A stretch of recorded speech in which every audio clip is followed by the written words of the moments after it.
Good afternoon and welcome to 90 Minutes Live, which this afternoon finds us at Waltham Park, home of Ware FC, and action from Southern League Division 1 Central. Ware against Waltham Abbey, Hertfordshire against Essex in only one of three games which has survived the deluge in this particular division, and one we probably will call 3G Saturday. The only matches that are on this afternoon on 3G pitches here at Waltham Park, down the road at the Smile IT, where Hertford are at home to Kempston, and down in Cirencester, where they take on AFC Dunstable. Everything else is off, but you'll have full live commentary here in association with Easy Shelf Direct from myself, Peter Hill, and a very warm welcome back to my match summariser, Simon Alamandi. Yeah, good afternoon, Pete. Good afternoon, everyone. And yeah, it's good to be back. Many thanks to our friend Chris White, who took my place and borrowed my headphones last weekend. I know from speaking to you, Pete, and from listening, it sounded like Chris enjoyed himself last week.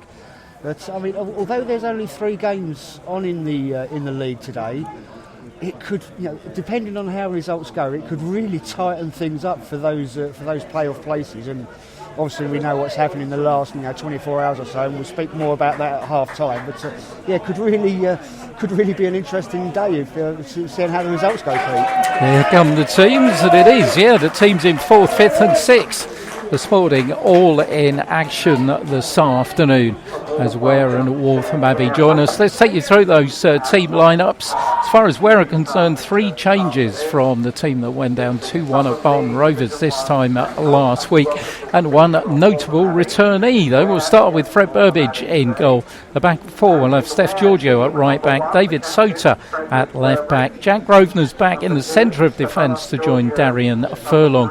In midfield, Freddie Moncur, Alex Warman is back there alongside him, with Jack Dreyer playing just in front of those two. In support of a front three, they will have Joe Dimond on the left, John Clements through the centre, and Theo Ofori, who's back here at Ware wearing the number 7 shirt, playing on the right hand side. On the subs bench, Ramaya Mills, Richard Ennin, Ben Siggers, Michael Toner and Echo Coker. As far as Waltham Abbey are concerned, they'll start with Brad Robinson in goal. Their two fullbacks, Usman Tematope will be right back, Nathan Correnteng the left back. They'll have two central defenders, Andrew Trivanu and then Abu Shogumbi, who has joined them from Bishop Stortford.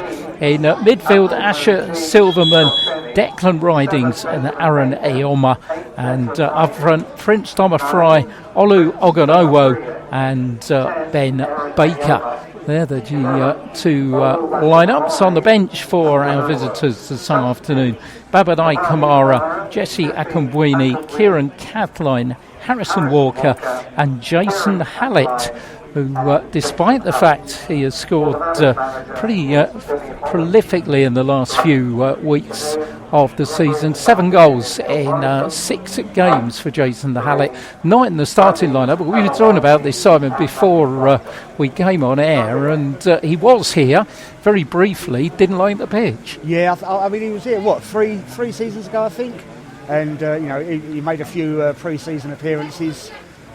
Scored a few goals, but as you say, Pete, he left because he said he didn't like the 3G service. So maybe that's something to do with the fact that he's on the pitch. And obviously, I mean, we were saying just before the game, Pete, it looks like it's going to rain. It's well and truly started, I think, hasn't it? It certainly has. It's absolutely tipping it down. We've got a weather warning in Hertfordshire between now and 9 o'clock tomorrow morning, I think. So if we haven't had enough rain, we're about to get some more. We're about to get underway with Waltham Abbey kicking from right to left. Our commentary position almost bang on the halfway line here, just a little bit inside the half, has been defended by our visitors from Essex, wearing familiar blue and white striped shirts with blue shorts, and Abbey, nice to see in their home kit of the green and white hoops with the green sleeves. Our referee this afternoon is Neil Morrison.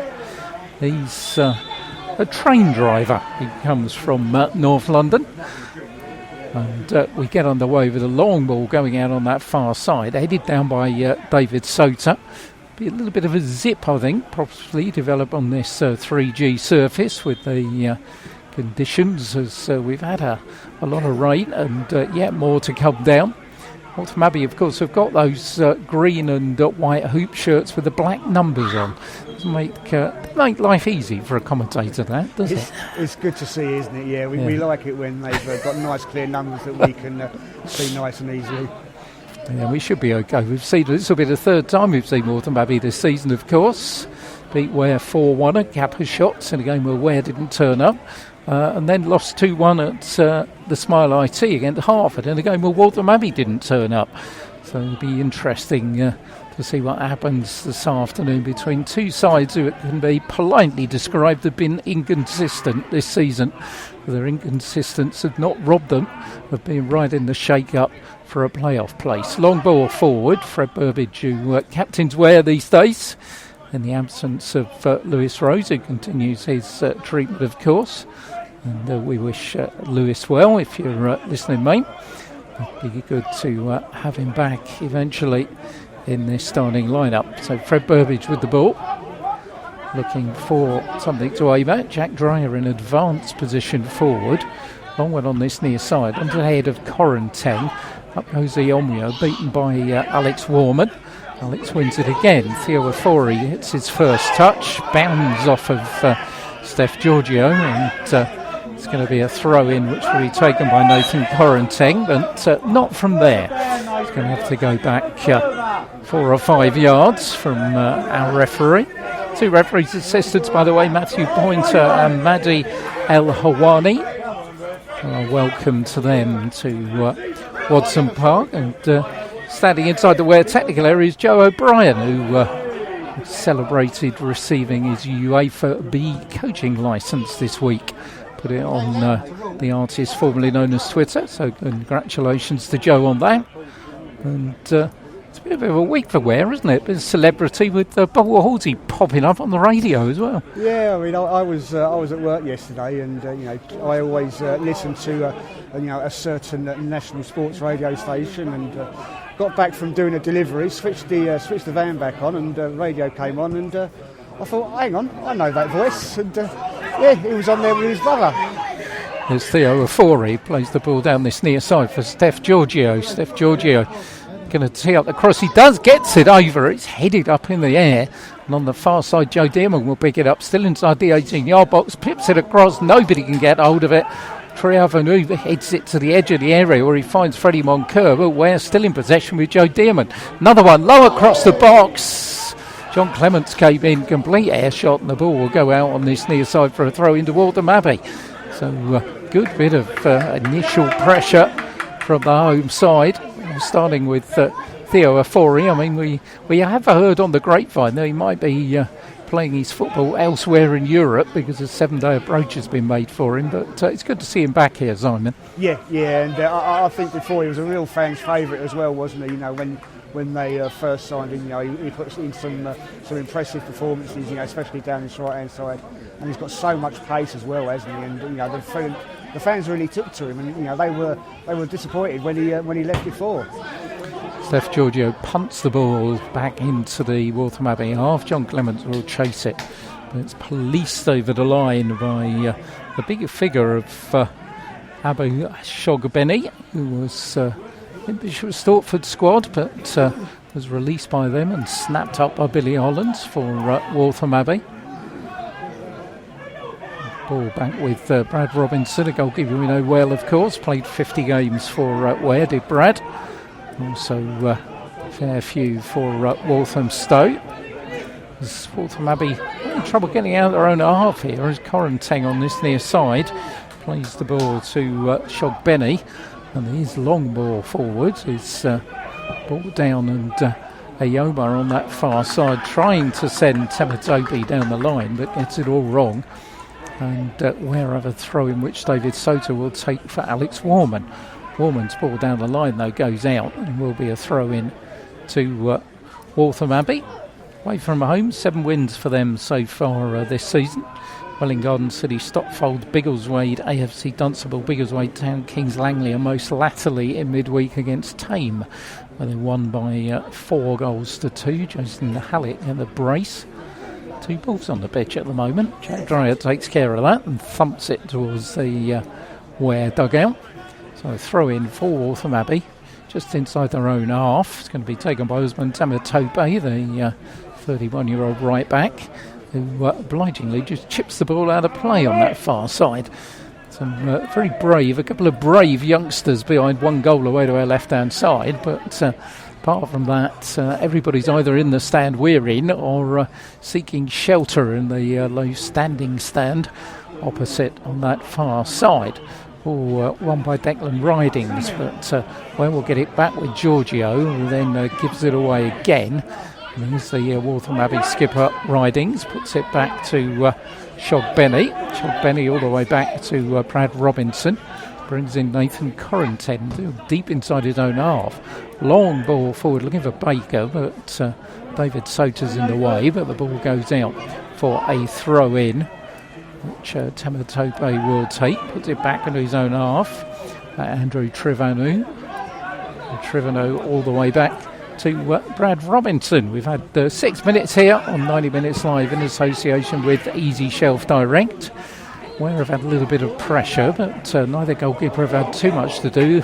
But this end now, Fred Burbage might, as Baker fires in the shot, goes over the top.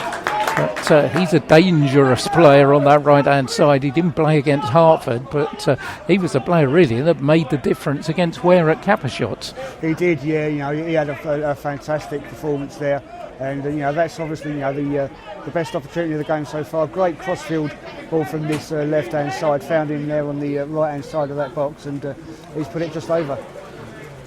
Fred Burbage with the goal kick, drifts to this near side. Corrington lets it go over his head.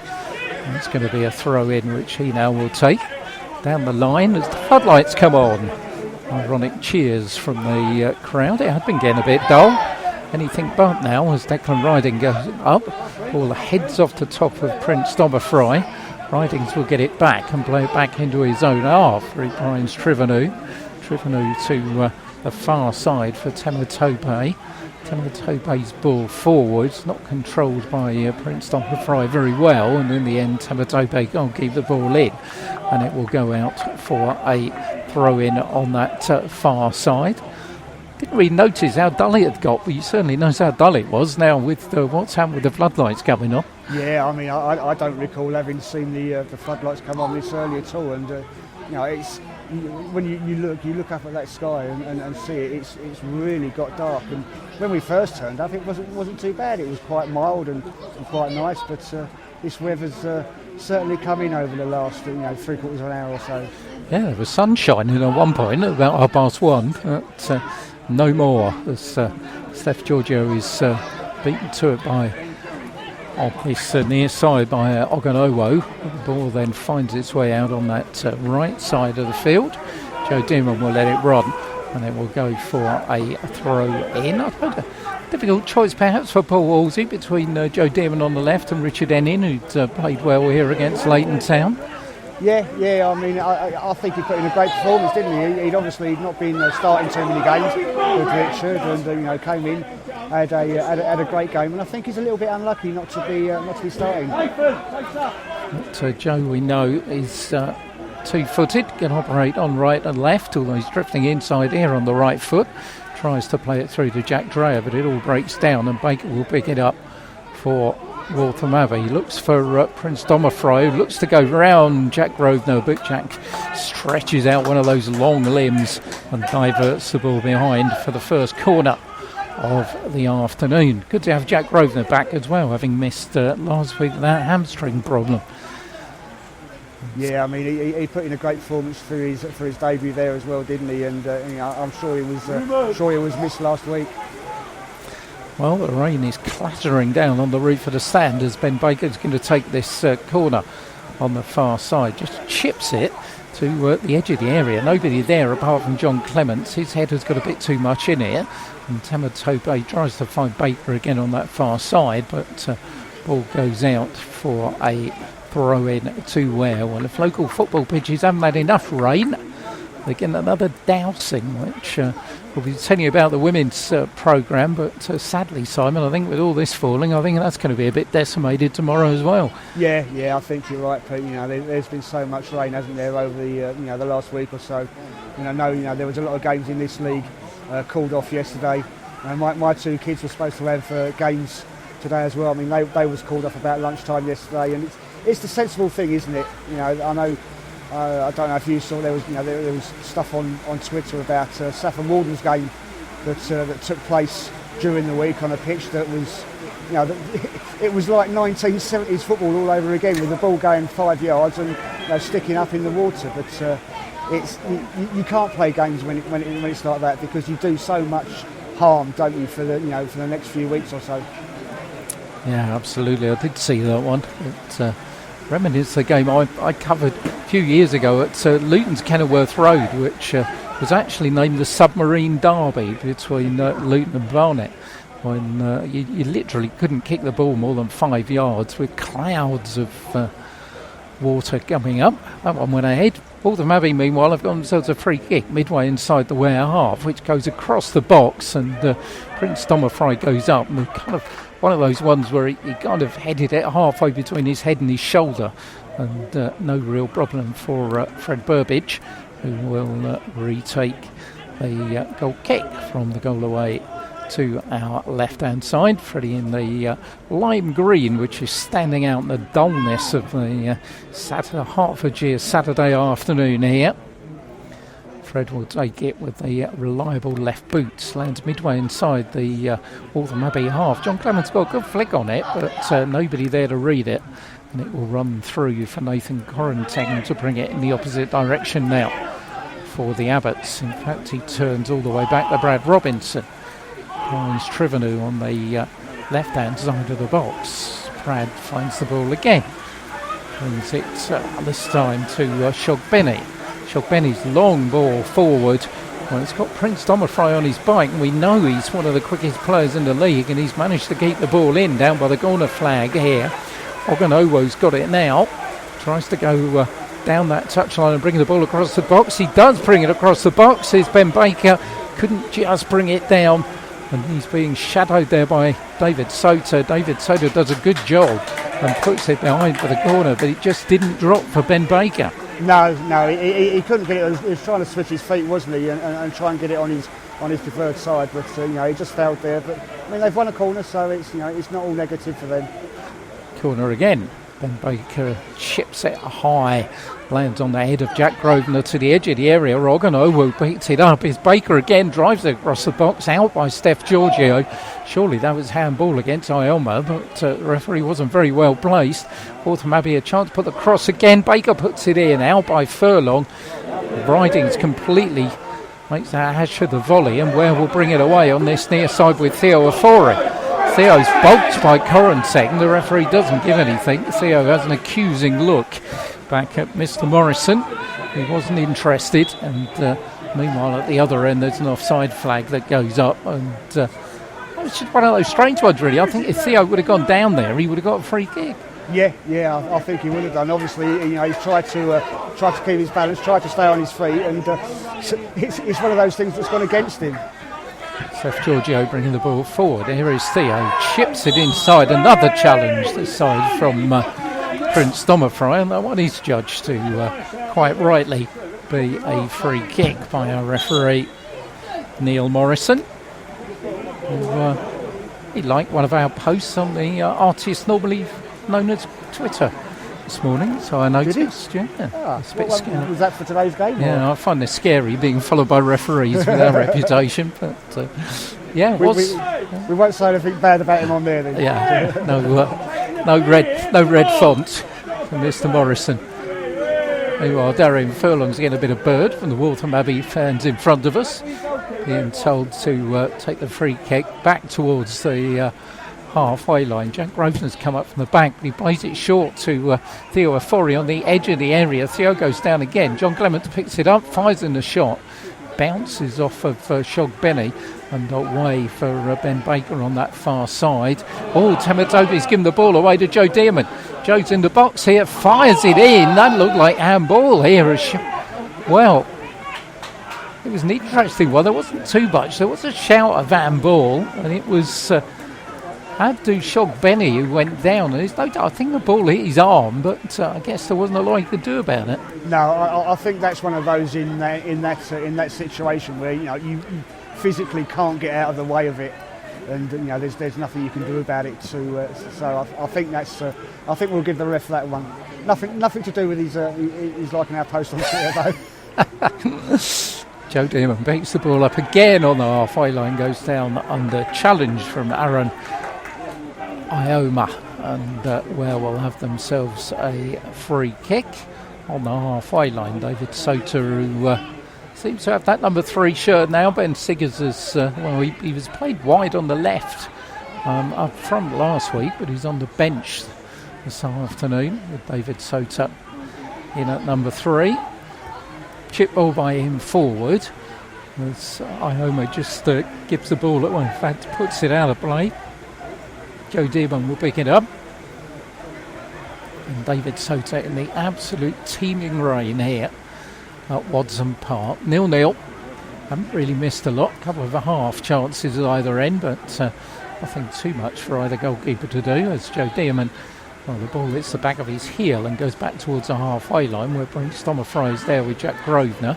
Alex Warman puts the tackle in. Grosvenor's header can't be collected by Joe Dearman, but Warman diverts the ball inside the centre circle for the Waltham Abbey skipper Declan Ridings, who finds Nathan Corentin down the line looking for Ogawono, but he was in an offside position. You sorry, Pete. You saying about this rain? I mean, it's really going to make a difference for these guys, isn't it? Because it's going to make the surface really sort of like slippery and difficult for them. So it's not always a case of if you've got a grass pitch, it makes it muddy and the ball sticks. I mean, it's on this 3G surface. It really can affect the players as well. Yeah, the ball is definitely going to zip off the surface here at Waltham Park. Meanwhile, I think Theo Ofori had lost a headband, I think, and he's just got it back. And he's putting it on as Darian Furlong prepares to take the free kick from just in front of the Ware bench. Looks for John Clements, brings it down, but only as far as Ridings. High ball towards the halfway line, headed on by David Sota towards Joe Dearman. Further down the line, looks for John Clements. Trevor is the defender. John managed to keep it in, plays the ball back to Freddie Moncur. Freddie going towards that corner flag, and Freddie wins a corner for Ware. First one for the home side. Taken on that far side, is it? Yeah, it is a corner. As Jack Grosvenor makes his way up from the back. Darian Furlong will be there as well, and the corner is going to be taken on that far side by Alex Warman. Darian Furlong just making the late trot into the box. Joe Dearman's on the edge of the area, was unmarked, so Baker's spotted him now. Corner's going to come across from Alex Warman to the far post. Brad Robinson missed it and it's gone in. Calamity for Brad, but a goal for Alex Warman. First one back in a Ware shirt, and Ware lead here by a 1-0 after 18 minutes, but a goal scored perhaps partly because of the weather, but in the strangest of circumstances. Yeah, I mean, as you say, very, very unfortunate circumstances for Brad, but great corner there from Alex. He's put it into the box, good bit of height on it, and it's just curled nicely right into towards the goal. And as you say, Pete, I think with the weather, with the slipperiness that the ball's going to have, that's not helped Brad at all, and Ware have gone 1-0 up. Well, that's just what the home ground wanted to see. Ware in front. Out come the statistics. When they've scored first, they've won 12 out of 15 this season, drawn 1, lost 2. So they've got a good record when they've gone ahead in games. Although infamously a few weeks ago, of course, they went ahead against Kempston and lost 4-2. Waltham Abbey, meanwhile, when they've conceded the first one, well, they've come back to win 4 times, drawn 2 and lost 5. So it's Fred Burbidge who's going to take kick for Ware. Down this side, look for Theo Ofori, but it's gone out of play. Rather one of those kicks you'll see in the Six Nations a little bit later on when England take on Wales. Just curled out and gave territorial advantage but nothing else. So throw in to Waltham Abbey in front of their dugout. And manager Billy Hollands hasn't played much this season. He's been on the bench a few times. He was on the bench on Tuesday when they won at Tame. Corenteng meanwhile is not quite sure who to throw it to or where to throw it from, and continues to advance up the touchline. Finds Ioma, who goes down under challenge from Jack Dreyer. Nothing doing though. So it's going to be a throw in to Ware. They lead here by a goal to nil after 2 games in the division. Hartford at home to Kempston. We'll give you in touch with that at half time, as we will our Cirencester are doing against AFC Dunstable. Both of those like we are today on 3G pitches. Ball will land with Silverman. Finds Baker on the halfway line. Beats David Sota to it. Tema Tope's making the overlap. There's plenty of green and white shirts forward here.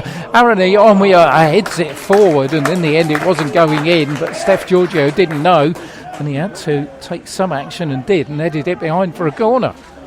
Yeah, I mean, I think that he's felt that he needed to to get that away just in case, and as you say, he's put it out for another Waltham Abbey corner. Third corner of the afternoon to be taken by Ben Baker, all from that far side. Chip set high into the box again as Steph Giorgio heads it out towards the edge of the area. Ioma finds Baker again on that far side, tries to put it across the box. Good clearance by Jack Dreyer. Real length on that, goes to midway inside the Waltham Abbey half. Brad Robinson comes out of his goal and just lets it run out for a throw in to the visitors.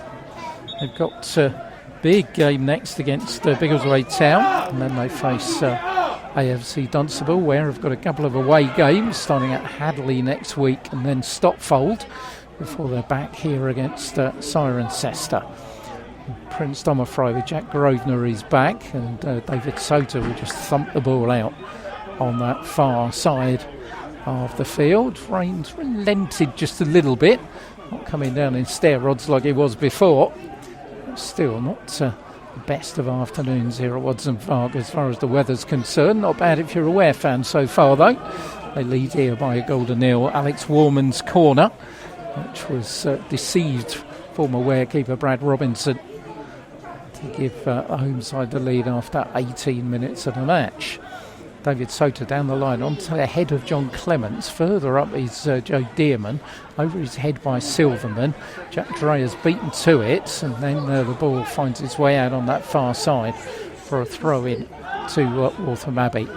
Andrew Trivenu, who made 5 appearances in a Ware shirt here back in 2017, the Waltham Abbey central defender.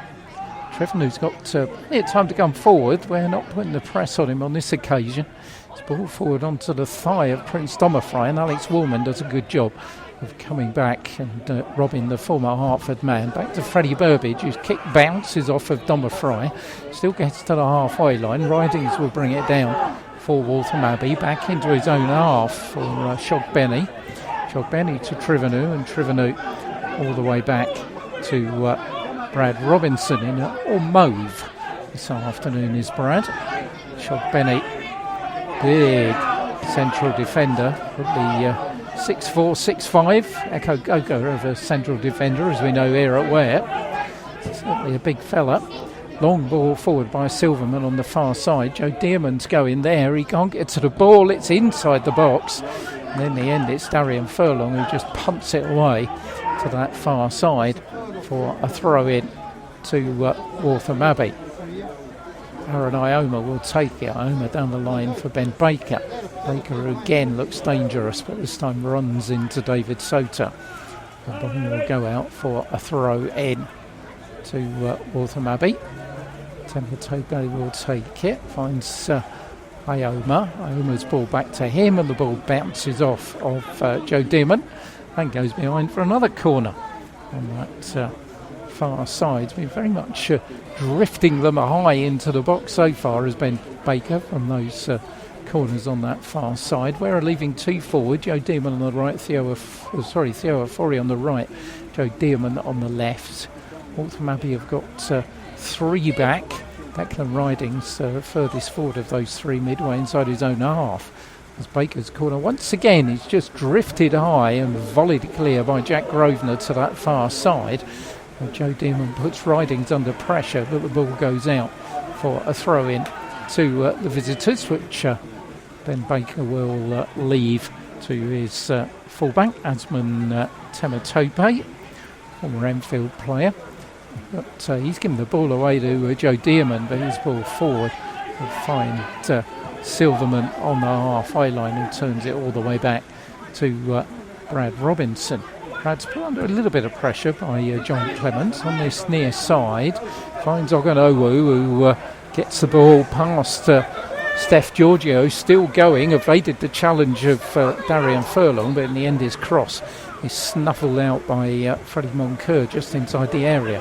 Finds John Clements, does well to hold on to the ball under real pressure.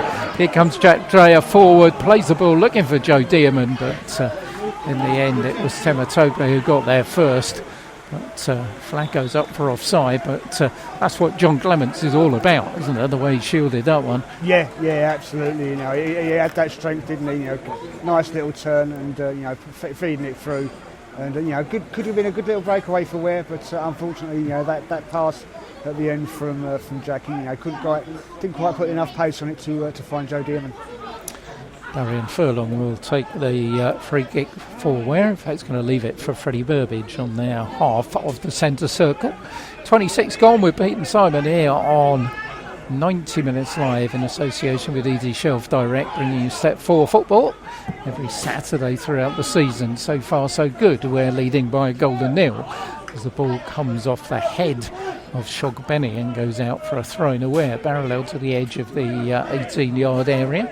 Not sure if Darian Furlong fancied it, but he does. Be the first one of the afternoon.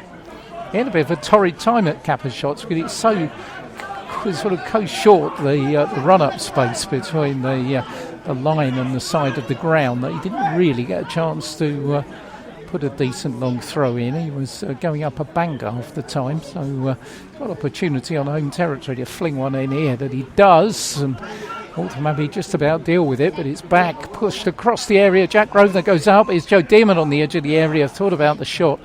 Ioma was in the way. Back in as Brad Robinson comes out. Freddie Moncur hits it, but it's high over the top. But I think there was a flag up as Brad Robinson went down under challenge from Jack Grosvenor. And Brad's going to need a little bit of treatment from Jessica Smith. I don't know.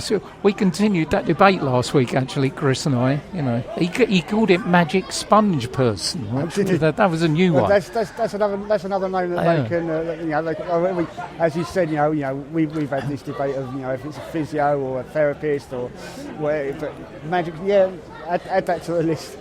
It looks like Brad's setting up. Looks like he's okay. Looks like I think he just took a little blow to the head, obviously, with the how quickly the ref called the physio on.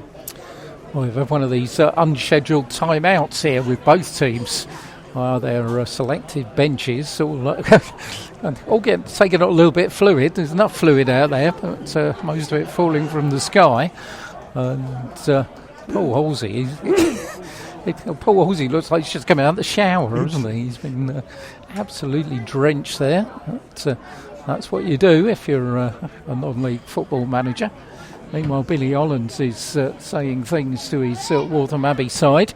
They trail here by a goal to nil. Brad's still down. In fact, he's just getting up as I say that, so he'll be okay, which is good to see. And you just see there, Alex Warman just threw one of those drinks bottles up, and as it landed, there was a massive, great splash of liquid that came up. So absolutely what you were saying, Simon, it's a 3G pitch, but it's still really affected by this kind of weather. Yeah, of course. I mean, and I'm sure, thankfully the rain seems to have stopped for now, but if you do have a consistent downpour, I mean, I know obviously they've got a good drainage system for these, but I guess if it's bad enough, you'll still get a high level of surface water, and as shown by there, that the amount of water that spilled up when he threw that bottle, and it wasn't water that came from his bottle, was it? No, it certainly wasn't. Brad Robinson restored to fitness restarts. Finds Shogbenny on the edge of his area. Plays the ball to his right to his fellow central defender Andrew Trivenu. Returns the compliment. Abdu Shogbenny looks to come forward. John Clements just closes a bit of space down. Brad Robinson has it back. Waltham Abbey, it's a little bit slow for me. The way they caught Ware at Cavershots was playing the ball very quickly and getting the players like Ben Baker and Prince Tomafray involved in the game. They have here long ball from Brad Robinson to Ben Baker. It's more like the Waltham Abbey we saw at Cavershots, as Baker's forced wide though on that far side, can't get the ball in, and it's rather that kind of performance. I mean, teams are different away from home and at home, and certainly we know at home Waltham Abbey go for teams, whereas this is rather similar to the way we saw them play at Hartford. It is, yeah, exactly. I mean, I don't know if it's anything to do with the surface. Obviously, we know they're both 4G pitches, and I guess some teams they can find it difficult to adapt to the 4G if they're not used to playing on it every other week when if they've got it at their home ground, and I guess it's possibly a case of adapting to the different surface. Theo Afori's going to race on here with Correnteng with a big punt forward by John Clements, puts Correnteng under pressure, plays the ball back to Brad Robinson, who calmly punts it towards the halfway line. Oganowu down this near side is there with Steph Giorgio, who does a good job of just shielding the ball away from him, and the referee's assistant has given Ware the throw in. Big smile from Steph Giorgio. I think he might have thought that he got away with one there, but Ware have got the throw in, and as you can probably hear, the row of Waltham Abbey fans in front of us are not particularly impressed. Darian Furlong will restart with the throw in. Long one down the line, goes over everybody until it finds Correnteng, and then he's thumped over the big stand that we're in here by Shogbenny, and will go out for a throw in, which Darian Furlong will take. We've been pretty comfortable since they went in front. We've had 32 minutes of the first half here.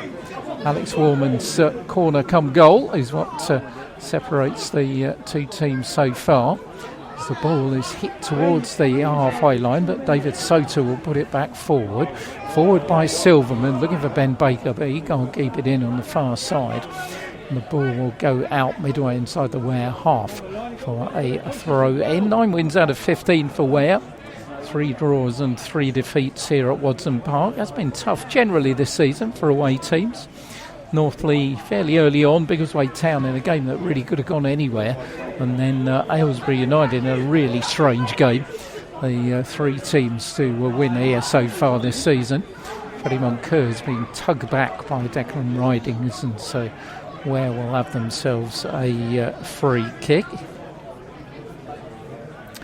Only a couple of clean sheets though, and that's been the main problem really for Ware this season, because 2 teams out there in the park are the 2 highest scorers in the division. Ware have got 49, Waltham Abbey have got 50. As Steph Giorgio breaks forward here, finds Freddie Moncur. Ware's problem is only Aylesbury have conceded more. In by Joe Dearman onto the head of Jack Dreyer, but couldn't quite control it. Came to him late, and in the end it goes wide of the target. Once more, Ware getting players forward, and it's got to be said, down that left-hand side with Joe Dearman, they look dangerous. Yeah, I think he's been good so far, as you say, down that left-hand side. He's put a couple of good balls into the box, and he is causing a few problems for Waltham Abbey down that side. He's been kind of here, there and everywhere in the line-up this season, Joe Dearman. Not always been first choice, but over the past few weeks, I think he's really grown into a regular on Paul Hall's team sheet, be it on the left, be it on the right. He has played at right wing back. He's had his go at playing the number 10 role as well, which didn't really work out, but now much better in familiar territory on one of the 2 flanks as Fred Burbidge has the ball. The goal area away to our left hand side. Nice to see the rain has almost completely relented. And certainly let's hope it remains so, because I walked out to walk to the ground and thought, umbrella? No, won't bother. Let's see if that was a wise decision a little bit later on. Shogbenny over the top of John Clements. Ball will break for Declan Ridings midway inside his own half. Brings Correnteng forward onto the halfway line, looking for Baker again on that far side. It's going to bounce over the top of Ben Baker though and go out for a throw in to Ware. It's more like it for Waltham Abbey. They do look better when they go direct. Not one of the teams in the division that like playing the ball along the carpet particularly. It's David Sota has the throw in on that far side. Down the line looking for Joe Dearman, bounces off of Joe's chest. Then given away to Alex Warman, who gives it away to Silverman. Silverman looks on this near side for Oganowu. Oganowu against Giorgio, who does well, watches the ball and comes away with it. Plays it down for John Clements. He's got nobody up there with him. He's got to hold on to it. And in the end, he just tags it back off of Correnteng. Gets a tap on the back from Steph Giorgio, and we're going to throw in Darian Furlong territory. Just shy to the edge of the 18-yard area. A lead here by a goal to nil. Darian will be hurling that one into the box. Should Ware win here, they'll go on to 38 points. They'll be 3 points shy of Waltham Abbey, but they'll have a game in hand. As Furlong's cross far side, Joe Dearman won't keep it in, and the ball will go out for a goal kick to Waltham Abbey. They were fourth this morning on 41 points. Should they win, then could go second, of course, but have played a lot more than everybody else. They've played 25, but Ware and Cirencester are the two teams below them, 5th and 6th. Both got 2 games in hand, both on 35 points. One thing still that could come back to bite Ware is their goal difference, because talking about the number of goals they've conceded, their goal difference is +1 at the moment, which is the worst of the goal differences in the top 7 in the division. In fact, only Biggleswade are really anywhere near them on +4.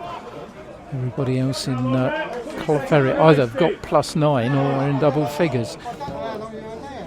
Fred Burbage, long clearance far side, ball will drift out over the low stand and go away for a throw in to Waltham Abbey. 8 minutes to go before the break here on 90 Minutes Live in association with Easy Shelf Direct. Half-time sequence coming up. One of the men's and women's golden boots. We'll be looking at where we might be next week. It's a bit of a difficult decision, but I think we've made one.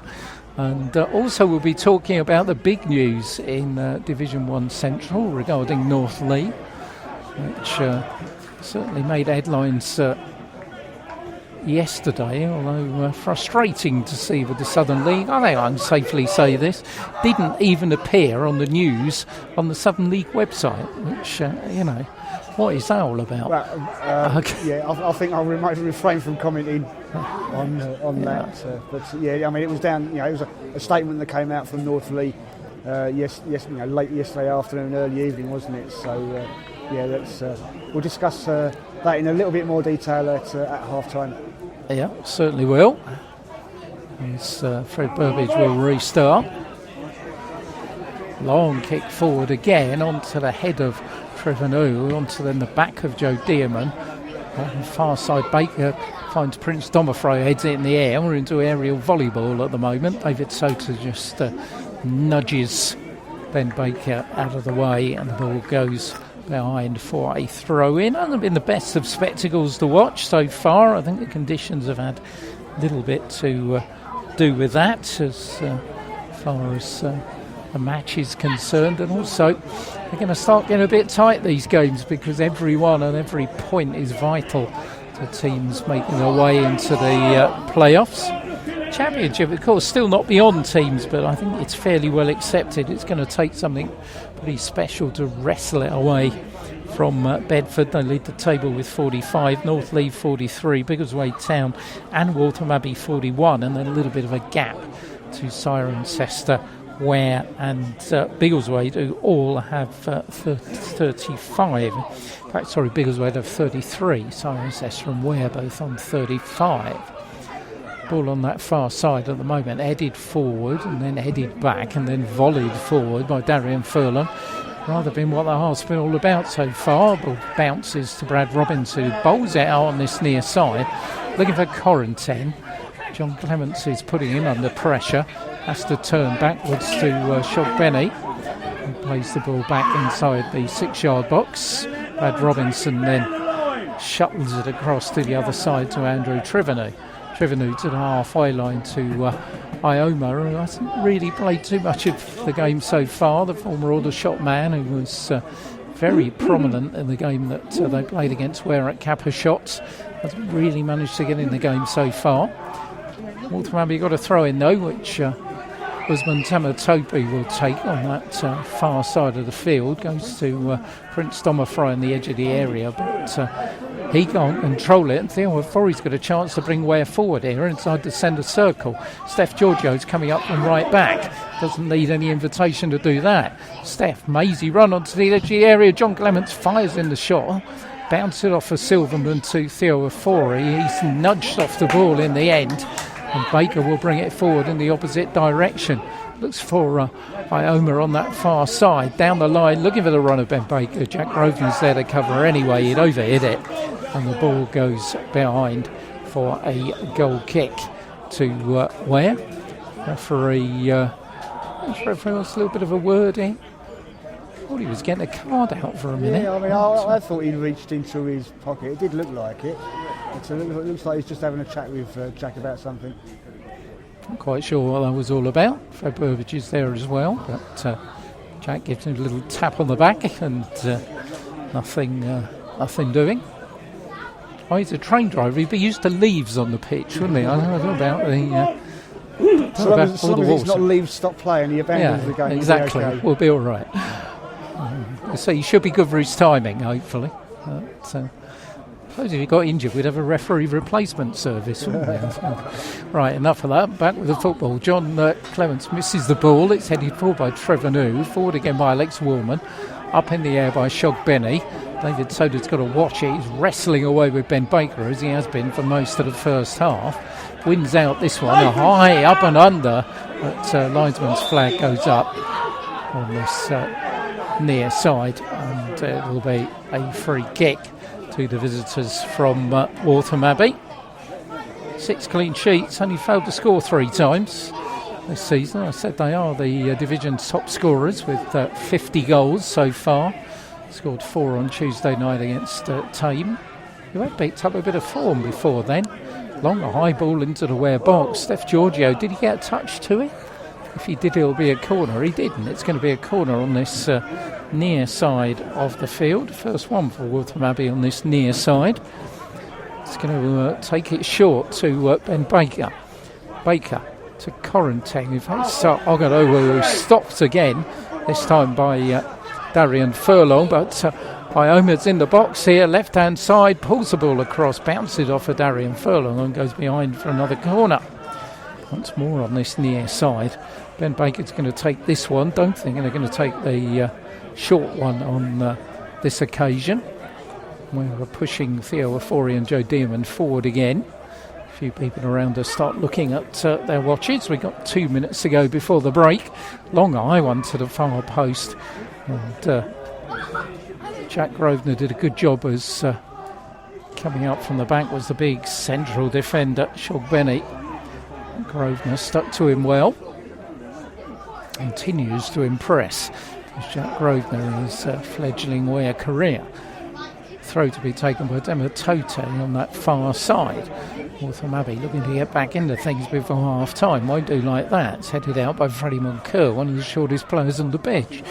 Freddie thumps the ball out though. It will go out for another throw in. To be taken on that far side by Usman Dematote again. Waves players away from him, bends his back against the fence, throws it to the edge of the 6-yard box. It will break for the shot to come in and then be blocked on the edge of the area. Ridings will pick it up, going left to right and backwards, but finally finds Correnteng midway inside the Ware half. His cross meets the head of Prince Domafry, but loops up into the air and is easy meat for Fred Burbage, who just says calm it down a little bit. Approaching a half time, we had that couple of minutes perhaps for treatment of Brad Robinson, so probably 2 or 3 to be added on the end of this first half. high kick forwards, comes down. Benny heads it forward. Alex Woolman is first to react inside the centre circle. Finds Theo Ofori on the right-hand side. He brings in Freddie Moncur. Freddie's ball far side.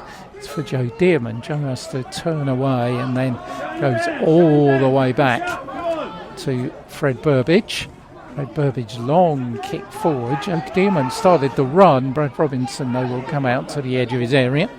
One keeper to another as we enter time added on for stoppages at the end of the first half here at Watson Park.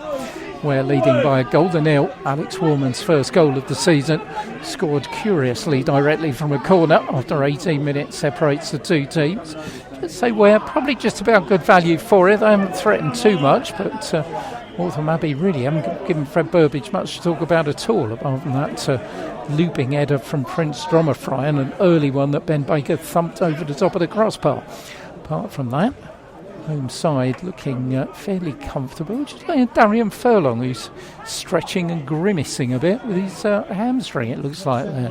Yeah, it looks like that right hamstring just could be giving him a few problems. And I know we've said before, Pete, that he really does get in the wars, doesn't he, in the games. And never seems to be a game go by where the trainer, sponge person, stroke therapist, stroke whatever is on the pitch to attend to him. I don't think you ever see a game without him grimacing somewhere.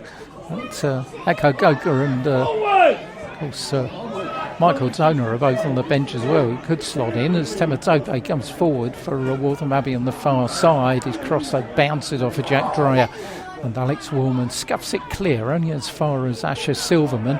Silverman springs in. Ioma is being forced backward by Alex Woolman onto the halfway line, and Trivanu has to turn away from Alex again, terrier-like, and almost gives the ball away to Ofori. Benny does well, with long legs coming forward on this near side to Nathan Correnteng. Correnteng outside for Oganowu, who's got absolutely no change in this first half, out of Steph Giorgio, who's been solid as a rock and comes forward. Steph still going forward, Steph Giorgio still going and fires it over the top. Well, he'd gone that far, he had options right and left, perhaps would have been better to choose them.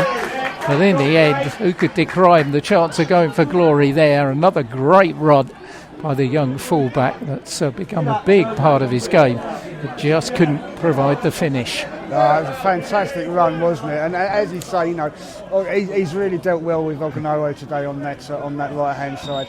Tackled him there, seen the space in front of him, just got absolutely, charging into it. He was looking to lay it off to Theo, but that didn't come off. So he's just run through the middle, and the space just seemed to open up in front of him, didn't it? And he's done that, and a good chance, but great work again from Steph. Abdul Benny's just got himself in the book, so not quite sure what that was.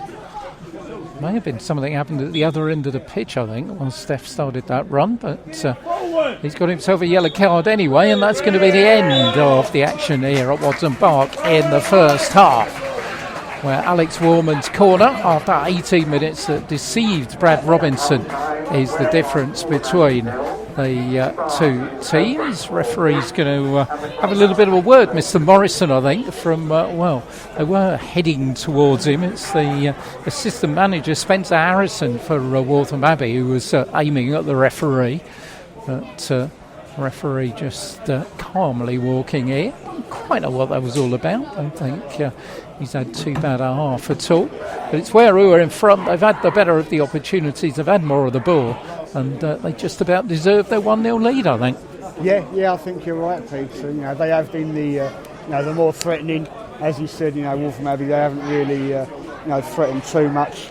There was that, as you say, that Ben Baker attempt that went over the crossbar early on, and that one just late in the second half that Prince had. And I think that one, that header, he just couldn't get above the ball, could he? And it's, it was, for him, it went over the bar. But I think where they've made a couple of threatening runs, some good balls, working around in the latter half of the half that they're attacking. And as you say, I think they deserve the half-time lead. Well, as it stands at the moment, where we'll move on to 38 points, Waltham Abbey will stay on 41. It's 3G Saturday in Southern League Division 1 Central, because the only 3 matches taking place are all on 3Gs. One at the Smile IT, just about 4 miles down the road, where Hertford are taking on Kempston Rovers, and the other one is down in Oxfordshire at Cirencester, where AFC Dunstable are the visitors. We'll see what's happening in those 2 games. Talking of fixtures coming up, by the way, Welling Garden City have got a lot to fit in, haven't they? Because their game today against Leighton Town, unsurprisingly, was called off. If you're listening to us last week at Kempston, you will know that boss Mark Weatherston is none too complimentary, I think it's got to be said, about the surface at the Peckhurst. So they're due to play Kempston on Tuesday night. Well, they hope to go and provide commentary of that game live from 7:40, but it will be very weather dependent, and if you've looked at the forecast, none too good for the latter part of today, not too bad tomorrow, and then it's going to start raining again on Monday and again on Tuesday. So you've got to say it's worth looking at all the social media feeds, etc., to see if that one does actually take place. And next Saturday, where will Pete and Simon be next Saturday? Well, as we walked in today, we were both asking ourselves that question, where will we be next Saturday? At the moment, as it stands, things may change with social media. We'll be at Biggleswade against Hertford. So we'll be back at the New Erie, which I know is, again, another notoriously poor pitch when it rains. So things could change big time. But Biggleswade against Hertford. The other 2 fixtures next Saturday for our local sides, Welling Garden City are away at Barton and Ware at Hadley. Those, of course, all weather dependent. So that's what the fixtures look like. There isn't much football, by the way, in midweek. Nothing for St Margaret's-Bury in the Thurlow Nunn. Their game, unsurprisingly, was called off today, as well as most of the action in the Hearts Senior County League, Spartan South Midlands Division 2 as well, and also for Roydon in the Essex Olympian League. All those games were postponed, so it's going to get a bit busy when the weather relents. There's going to be plenty of Tuesday football, I think, and plenty of games to catch up on. Talking of catching up on games, what's going on elsewhere? Yeah, well, Cirencester against AFC Dunstable, that is 1-1, and down the road at the Smile IT, and it's Luke Mewis on the bench again for Hertford, but I mean, that hasn't stopped them taking a 2-1 lead. Goals from Ryan Burnell, he got their second, which put them 2-0 up. Kempston then pulled one back. Kiefer couldn't hold a shot and tapped home. But Hertford's opening goal, and I'll read you their. Do we call it a tweet? Do we call it an X? What do we call it now? But I'll read what they put on X. Anyway, I'll say that. 37th minute. Possibly the longest distance goal scored by Hertford ever. Blues free kick, 15 yards inside our own half. Ben Hurd sees the keeper off his line, strikes it well. A desperate back-pedalling keeper can't reach it. Goal. So well done to Ben. Well done, Ben. He's been in the shake-up there. James Kolosky started it for Welling Garden City. Wilson Burnell, I can remember, for Hertford against Hadley. We had Joe Dearman's one here against Leighton Town a couple of weeks ago. It looks like Ben's trumped a lot. Yes. I mean, we know he's he can strike them from distance, but yes, sounds good. We want to see a video, Hertford. Oh, we definitely want to see a video of that. There's no doubt about it at all, because that will be something which will be worth observing. So far, so good for our 2 teams, both in front. Hertford will be 3 points, I think, off the playoffs if they continue to hold on to that advantage in the second half, and Ware will be in the top 5 if Cirencester don't get a winner. Let's take you through the Golden Boot in association with Easy Shelf Direct Limited. Eben Mabona is 5 goals in front on the top of the Golden Boot. He's got 24 for Hatfield Town. Pursuing him is his strike partner, Kamani Collington, who's got 19. And Jamie Marshall, who picked up a couple for Hartford Heath. He's had a bit of a barren spell recently, but he's back in the shake-up now with 19. Louis Debenham scored a couple for Westmill last week, so he's on the 14. Brad Watkins, who scored one last week for Welwyn Garden City and missed that penalty against Kempston, he's on 13, along with Adam Bayliss now of Hartford Heath, who's been in good form recently, and Kendall Giamphy of AFC Welwyn on 13 goals. That's the men's one. Well, the women's one, I mean, I'll bring you a couple of results from last weekend so far. I mean, great result for Hartford Town ladies. They drew 2-2 with Watford Development. They, from the sounds of the match report and what they was putting on X, it sounds like they were a bit disappointed to only draw. But the fact that it's only a draw, and I'll say it's a good result, is because that is the first points that Watford Development have dropped all season. And Charlie Mills got both goals for Hartford Town ladies. Christina O'Connell, she was on target for Wadson Park, back in amongst the goals, but they lost 3-1 to Billericay Town Development. And that's in the Eastern Region Division 1 South. Down in the Beds and Hearts Premier League, it's opened up a little bit of a gap in the race for the Golden Boot. St Margaret's-Bury beat Harton United 4-1, and there were 4 goals for someone that was tied top at the top of the Golden Boot race, Paige Pryor. So she now goes on to 19 for Bury Rangers. Laura Cousins from Sherrard's Woods is with 15 goals. Jessica Duff, and another Bury Rangers player, she is on 11. And then tied at 10 for 4th place is Claire Cranfield from Sherrard's Wood and Sophie Vale for Wadson Park. Yeah, I noticed that result for Hartford ladies, which was excellent performance against a team who hadn't dropped a point so far. Okay, let's get on to the talking points in Southern League Division 1 Central, of which there were 2. Let's cover the first one. Mark Weatherston said to us last week, I'll be signing a striker. It's too good an opportunity to miss. Watch out for the socials. And on the socials appeared the new striker, Linton Goss. And I think the description of too good an opportunity to miss was pretty accurate. Yeah, absolutely. It's going to be a really good signing for them. And a lot of the fans seem very happy with that signing, and as a lot of people have said, that is some strike force that he's built up there. So as we've said, between ourselves, Pete, I don't think there's going to be a problem for them scoring goals. They just need to sort out that home form and get some results at home, and it could make things interesting in their race for the playoffs. Obviously, I think the only thing that could be a little detrimental towards them is they've got a lot of games to catch up on. So there's some games from behind, but it looks like they're going to be playing Saturday, Tuesday for a while. Yeah, I think that could be the main issue. Linton Goss, by the way, 8 clubs, 299 appearances in non-league football, 154 goals.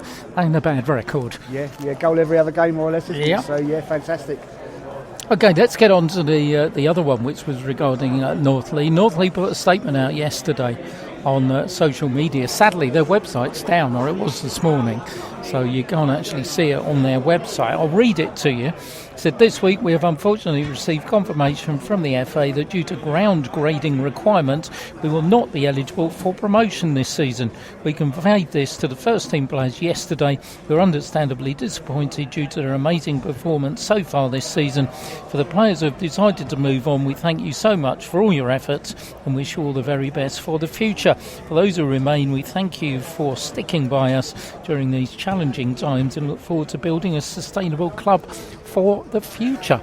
And I suppose the question that's being asked, I had a look at X, Twitter, whatever we want to call it, and also our friend Jamie Gill, who we had a little bit of banter with, thanks Jamie, on Facebook.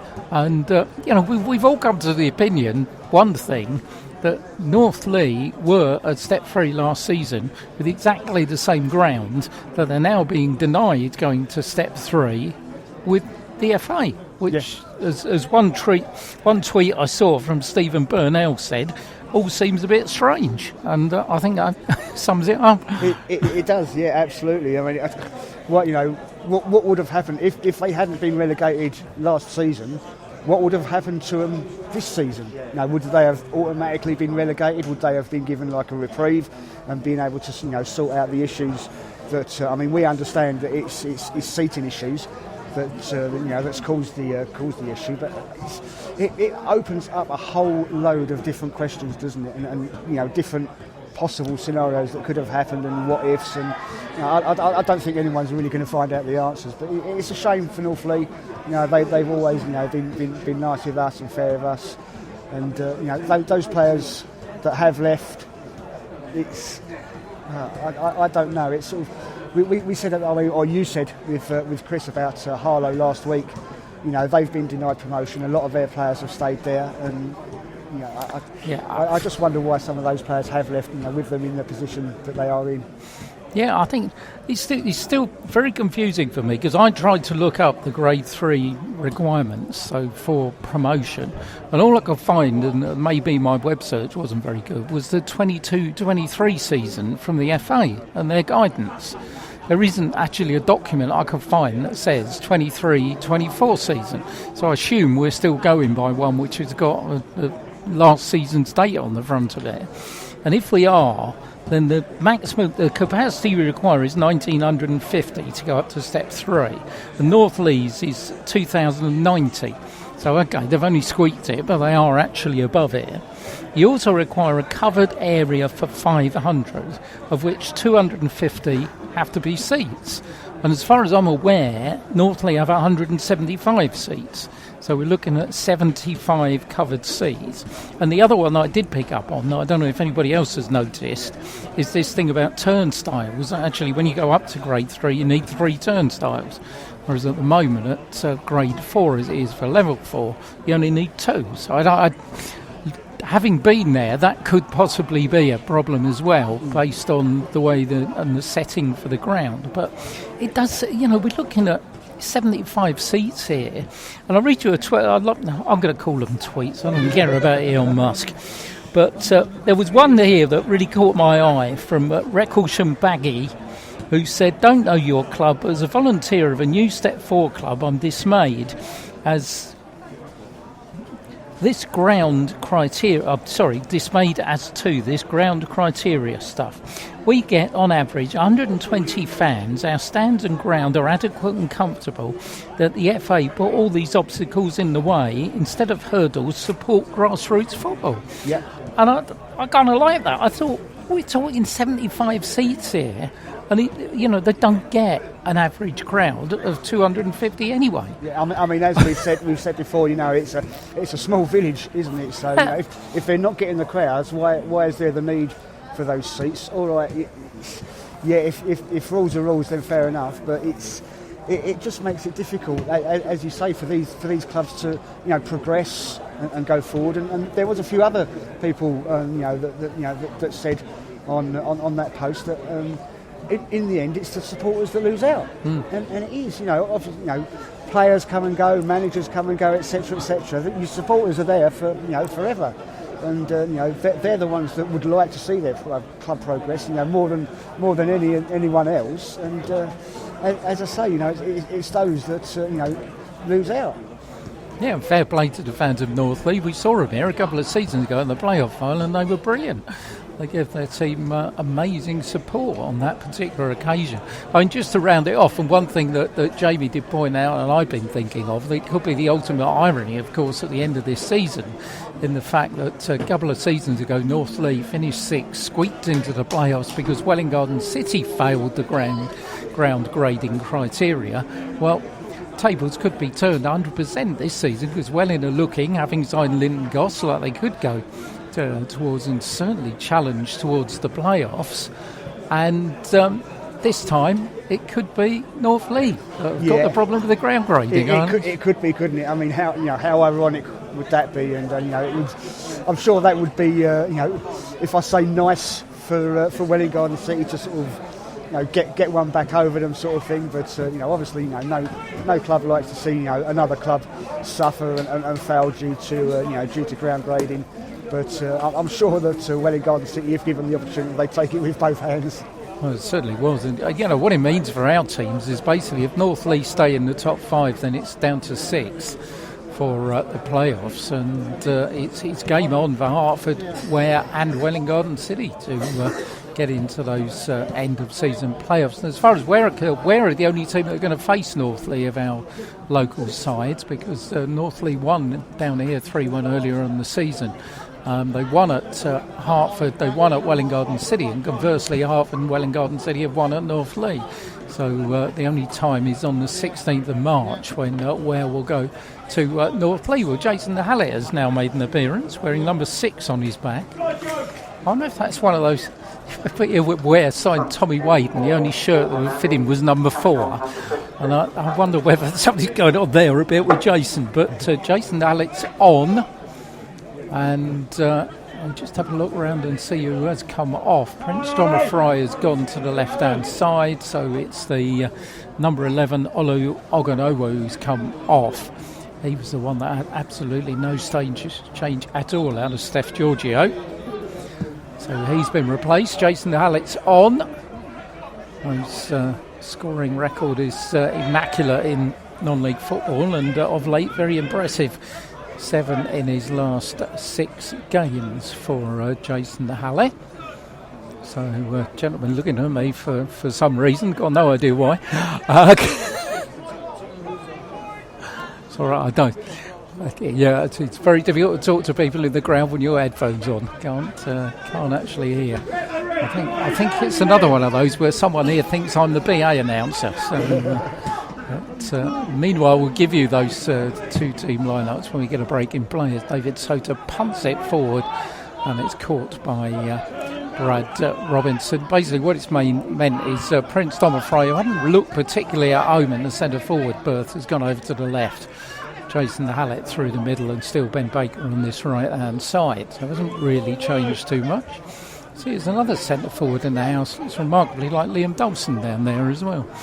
I don't know whether we're allowed to still talk to him. But I don't know. Who knows? I don't know. He's worked his way out of the Golden Boot race, that's for sure. That's true. No Golden Boot for him.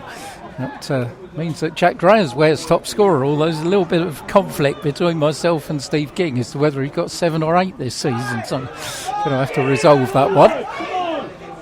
Shogbenny from deep inside his own half brings in Tema Tope back to Shogbenny again, and once again Waltham Abbey taking an age to get out of their own half as Shogbenny picks the ball up, brings in Correnteng's long ball forward, looks to get Prince Thomas Fry going down that wing.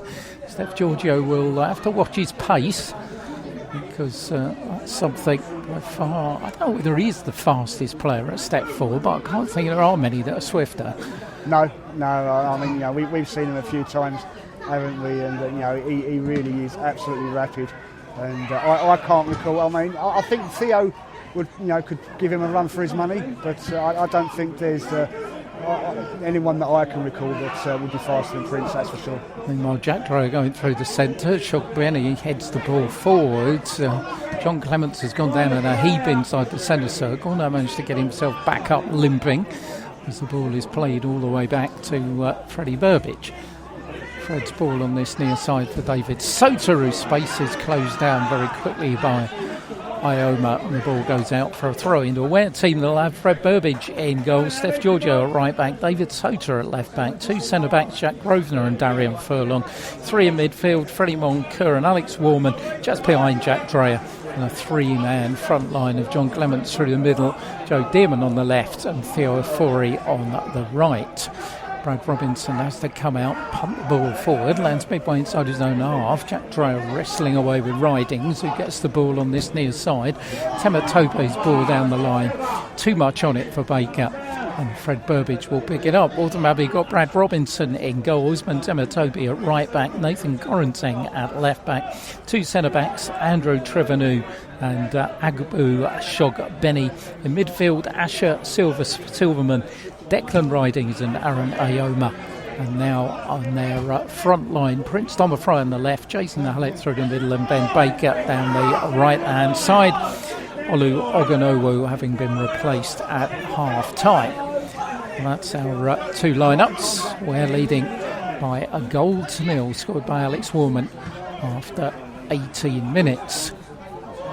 Declan Ridings there with Warman. It looked like a handball, but the referee not interested. Prince Thomas Fry turns it back onto the halfway line from Corenteng, who has to turn backwards to Shogbenny, who sends Trivanu going on this near side. Does well to avoid the challenge of Joe Dearman, and plays the ball to Tematope. Tematope's ball down the line, too much on it for Baker, and the ball will go out for a throw in to Ware.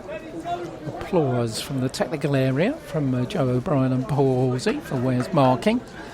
And certainly, one thing they have done, they've pressed well, pressed forward well when they've had to. They've put Waltham Abbey under pressure, which is something they certainly didn't do at Kappa Shots, so they've certainly learnt from that one.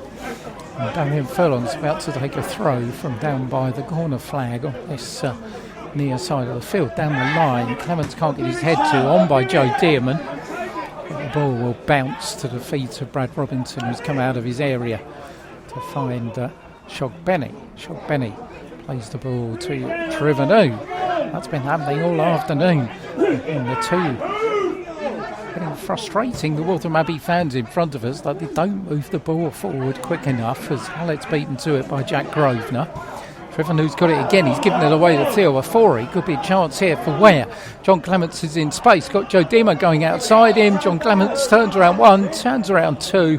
In the end, the ball will break for Steph Giorgio on the far side, who does well to snaffle it away from Corenteng. But then, in the end, it's Shogbenny who puts the ball out, but only at the attempt of a throw in. Shogbenny goes down after the challenge from Steph Giorgio. I think it still is going to be a throw for Ware. Darian Furlong will be interested if it is, but John Clements just ran out of options there. Yeah, I think, you know, when he first got the ball, he could have laid it off there for Joe, but he took a touch, tried to turn and find another option, and then there was nothing there open for him. Darian Furlong's going to take the throw then, parallel to the edge of the 18-yard area, far side of the field. Jack Grosvenor has stayed at home. The throw goes into the box, off of Jack Dreyer, and in the end, rebound off John Clements, who felt it was the defender Corenteng who got the final touch, but it is a goal kick. Tematope gets it on this near side. We're claiming the ball went out for a throw in. The referee's assistant not interested, and Andrew Trivanu has it deep inside his own half. Plays it forward, gets it back off of Declan Ridings. Once again, we're playing walking football here as far as Waltham Abbey are concerned. At trail, a goal to nil as Trivanu comes forward, looks for Ben Baker. Baker's ball forward, gets the 1-2 off Tematope. Jack Grosvenor's in the way and tied us up nicely back to Fred Burbidge. Burbidge, long kick forward onto the head of Trivanu. Further forward, and David Soder will let it run all the way back to Fred Burbidge. I think frustration, it appears, from the Waltham Abbey bench, from their fans in front of us, and partially from some of their players on the pitch as well. Yeah, I think there is. Obviously, we can hear these fans in front of us. They're frustrated that they're not getting the ball forward quick enough, and then they've taken too much time with it around the back, and they don't sound too impressed at all, do they? Ridings brings the ball down on the halfway line. Alex Warman is snapping away at his ankles a little bit too enthusiastically for Mr. Morrison. He gives Waltham Abbey a free kick on the halfway line. Trivanu plays it to Tematope. That's right hand side. He's delaying again and then chips it forward straight to Jack Grosvenor. Brings it down for Freddie Moncur. Freddie's given it away. Silverman who will bring it down. Asher Silverman going down the right hand side, pulls it across the box, away by Darian Furlong. Far as Theo Afori, who's beaten to it by Corenteng, is Prince Thomas Fry. Left hand side of the Ware box. Steph Giorgio is the defender in front of him. Prince gets the ball over, headed out by Darian Furlong as far as Joe Dearman, brings it down nicely and then gives it away to Asher Silverman. down the line for Ben Baker. Baker's ball across the box is easy for Fred Burbage as there's wrestling going on round about the penalty spot. Giorgio gets involved. It's all getting a little bit feisty inside that Ware area, and I've got a feeling there could be cards here, and I think there could be a couple of red ones. I think definitely. I mean, I don't know what happened initially, but I think Steph could find himself a little bit in trouble there. I don't know, as I say, what happened, but he's gone up and he's just shoved Jason Hallett over. That's all I saw.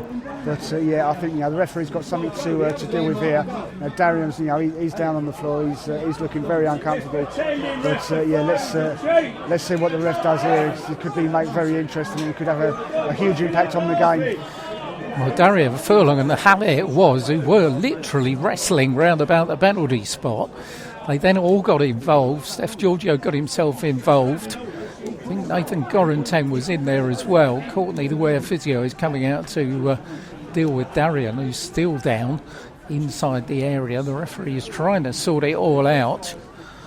He's having a word with one assistant and then with another before he produces any cards, or maybe doesn't produce any cards at all. I'll be surprised if he doesn't. A little debate going on with Mr. Morrison on that far side. Darian Furlong is now sitting up, and everything seems to have calmed down for just a moment or two. It was certainly boiling up. Waltham Abbey fans in front of us saying it should be a penalty, but I think Ware supporters will have the opposite view on what was happening with Jason Hallett and Darian Furlong, who's now back out on his feet and is going to have to come over to the sideline here. He's feeling his lip. The conference between the referee and his two assistants goes on that far side. You often wonder, actually, when they have this kind of conference, whether they are actually going to produce a card. I think sometimes the longer it goes on, then the less they're certain about anything, and the less sure you are to get a card or anything like that. Here comes Mr. Morrison, and he's going to produce a red. Who was that for? Looks like that's for Jason Hallett. He's shown a red card. We've seen it. It's got to be Jason Hallett. I think John Clements was closest to it. He wasn't quite precise. Jason Hallett's been sent off. And I think Steph Giorgio's going to follow him in a minute. I think it's going to be 10 against 10 here. And it is. It's a red for Steph Giorgio. So as suspected, a 10 against 10 here. Hallett's only played 11 minutes of the second half. He's got his marching orders. Steph Giorgio, even from our biased perspective, he just cannot do what Steph did there. So he deserves a red card. Becomes Ware's fourth of the season. Kieran Bishop, Darian Furlong getting the other two. And so it's going to be 10 against 10. He's just shown another card to someone else. I think that was a yellow. Might have been to Prince. Well, let's see what's going on here. Steph Giorgio's walking off. He was saying he was pushed, but you've got to say, you can't retaliate no matter what happens, Steph. You can't do what you just did. So Jason Hallett's off. Steph Giorgio is off. And Darian Furlong comes back on. He's the pantomime villain as far as the Waltham Abbey fans in front of us are concerned. And the referee still talking to John Clements and Fred Burbage. It looks like he's still writing stuff down. So I don't know whether he's going to produce another card, is he? No, he isn't. And so it's all going to restart in the penalty area way to our right-hand side. And suddenly 11 against 11 has become 10 against 10. Which we'll see how that works out. Prince Domofrey's gone back through the centre, but I think as far as things are concerned, Joe Dearman's going to go and fill in, I think, a right wing back, which is what it's going to mean for Ware. And Ware are going to go to a 4-4-2 with Theo Ofori and John Clements up front, I think. That's what's going to happen. That's certainly going to alter the way of the game as John Clements tries to find Theo Ofori, and Ware with a quick corner, which will be taken on that far side.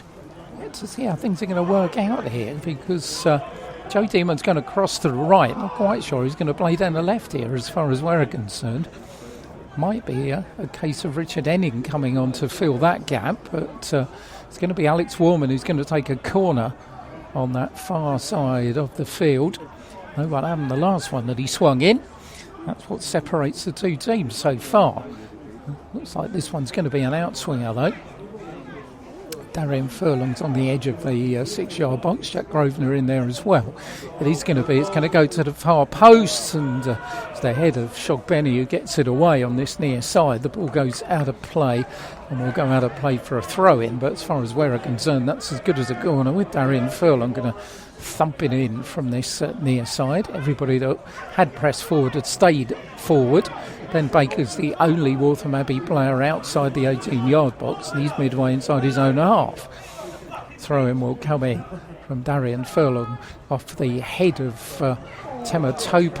Freddie Moncur couldn't control it, but it's given away, and Joe Dearman finds Furlong. Dearman will get it back, goes past Ridings, and Joe Dearman's still going. Down the left-hand side, Joe Dearman, though, meets Shogbenny, bounces off him, and a long ball forward, looking for Ben Baker, who's got a one-on-one with David Sota. David Sota did well, stick out a leg, and in the end David Sota does very well as the ball goes out for a throw into Waltham Abbey, where it could have been caught short there, but Sota showing all his experience. But Waltham Abbey still coming forward. It's Baker, unfamiliar territory down the left wing, finds Ioma going down that left wing, tries to pull it across the box, gets a corner for Waltham Abbey. Corner taken quickly on that far side, brings in Corenteng. Corenteng puts it across the box, out by Jack Grosvenor. Jack continues his run against Tema Tope. Neither of them get the ball, and then it's given away to John Clements. 2 against 2 here. Theophori going through. Here goes 3-0, but the ball is just overcooked. Where could have been in there, but John Clements' ball had too much on it. Trivenu for Waltham Abbey. Both teams trying to adjust to having gone down to 10 men here at the moment. Trivenu onto the halfway line for Baker. Baker looking forward, but he's giving the ball away to Alex Warman. Alex, surrounded by green and white shirts, brings in David Sota. David Sota lets it run and then turns inside and then outside of Baker. Baker gets in the way. Tema Tope then tries to chip it down the line, but the ball will go out of play. Will it? It won't. Then Baker will keep it in.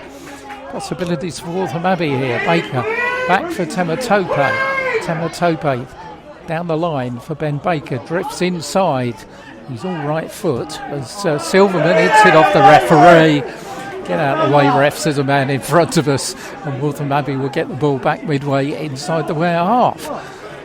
Very, very scrappy. Silverman there. Referee's got to drop it for a Waltham Abbey player. He does. Silverman brings in Corenteng. Ioma's on that far side, put under pressure by Joe Dearman. Corenteng gets it back again, back on the halfway line for Shogbenny. Shogbenny on this near side of the field. Shogbenny will get the ball back again inside the centre circle. Ioma's pass on this near side, looks for Tema Tope, he can't keep it in. And it's going to be a throw in to Ware. Just looking down, looks like Richard Ennin is about to come on. So as I was saying, I've got to plug that gap down the left-hand side. Be interesting to see who comes off. It's possibly going to be Jack Dreyer. I've got the feeling he might come off, but we will wait and see. And Ware will go to a 4-3-2 formation. Let's throw down the line onto the head of Jack Dreyer. Up in the air by Silverman. He's put under pressure by John Clements. It's booted forward by Trevenu. Declan Ridings brings in Corenteng. He seems to be playing that inverted fullback role since the red card. He finds Ioma on that far side to Silverman. Shogbenny, a patient possession from the visitors here. Far side, Corenteng again has to go backwards. Shogbenny. Forward again for Ioma, but many passes, but not getting anywhere, and that one gives it straight away to Freddie Moncur, who's robbed of the ball by Ioma. Here's Ben Baker, who might fancy the shot. Baker's in the area here, balls it all the way across, and absolutely nobody there. Corenteng gets there ahead of Joe Dearman, so Waltham Abbey still in possession. Ball back towards the halfway line with Shogbenny. Shogbenny's ball looks for Declan Ridings. Ridings has got Baker outside him. That's where it goes. When Baker against David Sota puts it inside, Tematope loses control of the ball. And David Sota punts it towards the halfway line. And the head of Trevenu just puts it out of play. Substitution about to be made. Kevin Gomes out with the board. In the box, Red! Richard Ennin will come on. And Kevin puts the board up. We will tell you who is going to go off. It's going to be Freddie Moncur who goes off. So, Freddie shaking his head. Not happy, but certainly something had to happen. And what's going to happen here, I think, is that Theo Afori is going to go back on the right-hand side. Richard Ennin's going to play on the left. John Clements through the centre, and you're going to have a two-man midfield of Alex Willman and Jack Dreyer. So that's the way things have reorganised. Certainly, as far as Ware are concerned, Clements goes up. The ball bounces off the back of Ware's number 9. It's going to be a throw in taken by Osman Tematope. Tematope back to Shogbenny. Next goal is going to be massive in this game, you get the feeling. As ball on the halfway line is threaded forward for Corentin, but Darian Furlong thups it out to the trees behind the low stand on that far side. And we've had 90 minutes of the second half here on 90 Minutes Live in association with Easy Shelf Direct, and really both teams still struggling to get back to any kind of form after those sendings off, Simon. Yeah, the game has got a little bit scrappy since those 2 red cards, hasn't it? Nothing really creative from either team, and I suppose it's just a case of adjusting a little bit, getting used to what sort of your game plan is and what sort of formation you're going to play after that. But hopefully this game will kick into life a little bit in the next few minutes. So Jack Grosvenor, you just got to love Jack Grosvenor. He is the coolest man on the pitch, isn't he? He just strolled across there with Baker coming down the right-hand wing. And just thumped the ball against Ben Baker. Big smile on his face as it went behind for a goal kick. High five with David Sota. Job done. Long kick forward by Fred Burbidge. Richard Ennin trying to get into the play. He does now. Picks up the ball midway inside the Waltham Abbey half. Plays a good ball to Joe Dearman, right hand side. Joe Dearman coming forward. Iomna's the defender. Doesn't do it well. Joe fires in the shot and bounces off the top of the goal. I don't think Brad Robinson would have got that, and it dips just a couple of feet beneath. That's certainly well worth a try, and super ball from Richard Ennin. Yeah, it's a great ball, across the field from Richard Ennin, just skidded over in front of Joe there, and he's taken that. He's twisted and turned, found a little bit of space, taken the shot, and as you say, Brad didn't seem to have a sight on that at all. Andrew Trevenu from midway inside his own half. Stand up 1-0 to Ware here, by the way. In the last 10 minutes, these two teams have been responsible for more action than anyone else in the division in the last 10 minutes of games. Ware have scored 13 and conceded 10. Abbey have scored 14 and conceded 10. So this one ain't going to be over until the referee blows that final whistle. On the halfway line, Declan Ridings has to go backwards to Trevenu, who's put under pressure again by John Clements and gives the ball away. Jack Grosvenor forward looking for Clements, but in the end Trevenu was in the way, stopped the run of the number 9, and it went through to Brad Robinson. Shogbenny, far side of the field to Ioma, who's trying to pull the strings but not really managing to do so, the number 10 for Waltham Abbey so far. This near side, ball picked up by Declan Ridings, chips it forward. Baker is going to try and keep it in, can't do so. It will go out for a goal kick. Waltham Abbey are going to make a change here, I think. Billy Hollands is beckoning one of his substitutes from down by the corner flag. We're leading here by a golden nil, half time. Hartford. Jesse Akambini is going to be the player, I think, that they're going to bring on, attacking midfield player. Well, there's midfielders and defenders on the bench because Jason Hallett was their attacking option, and he's enjoying first use of the soap, having been sent off 11 minutes into this half with that clash with Darian Furlong, which ended in Steph Giorgio getting a straight red for Ware as well. Means he'll miss the next 3. He'll miss the away games at Hadley and Stotfold and the home game here against Cirencester. Kieran Bishop actually will come back into the reckoning after next week's game at Hadley. He's on a 3-match ban as well. Iommi picks the ball up, tries to turn away from Jack Dreyer, and in the end it bounces off the head of Richard Ennin and goes out for a throw-in on this near side. About to make the change here. He's going to be the 14, Jesse Ekambuini, who's going to come on, and the player that's going to go off, I think, is looks like it's going to be Shogbeni. Well, it is Shogbeni. So Abdu Shogbeni goes off, and you would imagine Waltham Abbey are going to go 3 at the back here, because Ekambuini is not a central defender. I think it's going to be Gorenteng, Timiatoti and Trivanu at the back, and Akambuini is going to go into the centre of midfield. So the gaps are going to start appearing as far as Ware are concerned at the other end. As seems to be taking an age, Timiatope to take this throw. Akambuini's first touch shields it for Silverman, whose long ball forward just drifts out of play and goes for a goal kick. Well, I guess you're 1-0 down, you can have to go for it, and Billy Hollands is by going with 3 at the back. Yeah, absolutely. I mean, the thing is, you've got about 20-25 minutes left of the game, as you say. You're 1-0 down, both down to 10 men, and they need those points. They're going to want to cement a playoff place.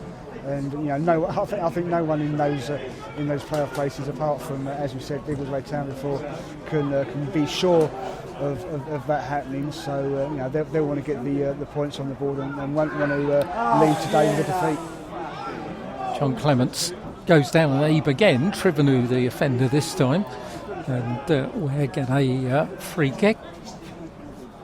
Alex Warman standing over the ball. He's had another one of those neat games, and he's popped up when you want him to pop up. He's got the goal which separates the two teams. Again into a very good signing as Theo Afori drives the ball in from the edge of the area, but all the way along the ground, and Brad Robinson lets it go wide for a goal kick to the visitors. Trivanu to Tematopa inside for Asher Silverman. Silverman picking up a little bit of pace, looks to pick out Ben Baker on this near side. Have they got it right? Well, Baker's kept it in down by the corner flag. David Soter as the defender to the edge of the area for Aaron Ioma, whose space is closed down very quickly by Darian Furlong, and Joe Dearman heads it away towards the halfway line. Jack Grosvenor will pick it up and bring in Richard Ennin midway inside his own half. Richard starts to run down the sideline, ball stays in, and Declan Ridings comes up with it. Finds Silverman, and suddenly the linesman is saying that the ball went out on this near side. So gets a round of applause from Paul Halsey. He gets a dagger's look from Billy Hollands, and the Waltham Abbey supporters in front of us give them a chorus of I don't know what. They're shouting something. I mean, I can literally just about hear you over them. But yeah, they weren't happy with the linesman there signalling that ball was out. I did see Joe claiming that the ball was out, and the play went on for a few seconds, and linesman's giving his flag. But Waltham Abbey fans are giving him a little bit of stick. Well, they've got a free kick, but it's deep inside their own half. Joe O'Brien's giving it a bit of stick now. Comes out the technical area and starts shouting instructions.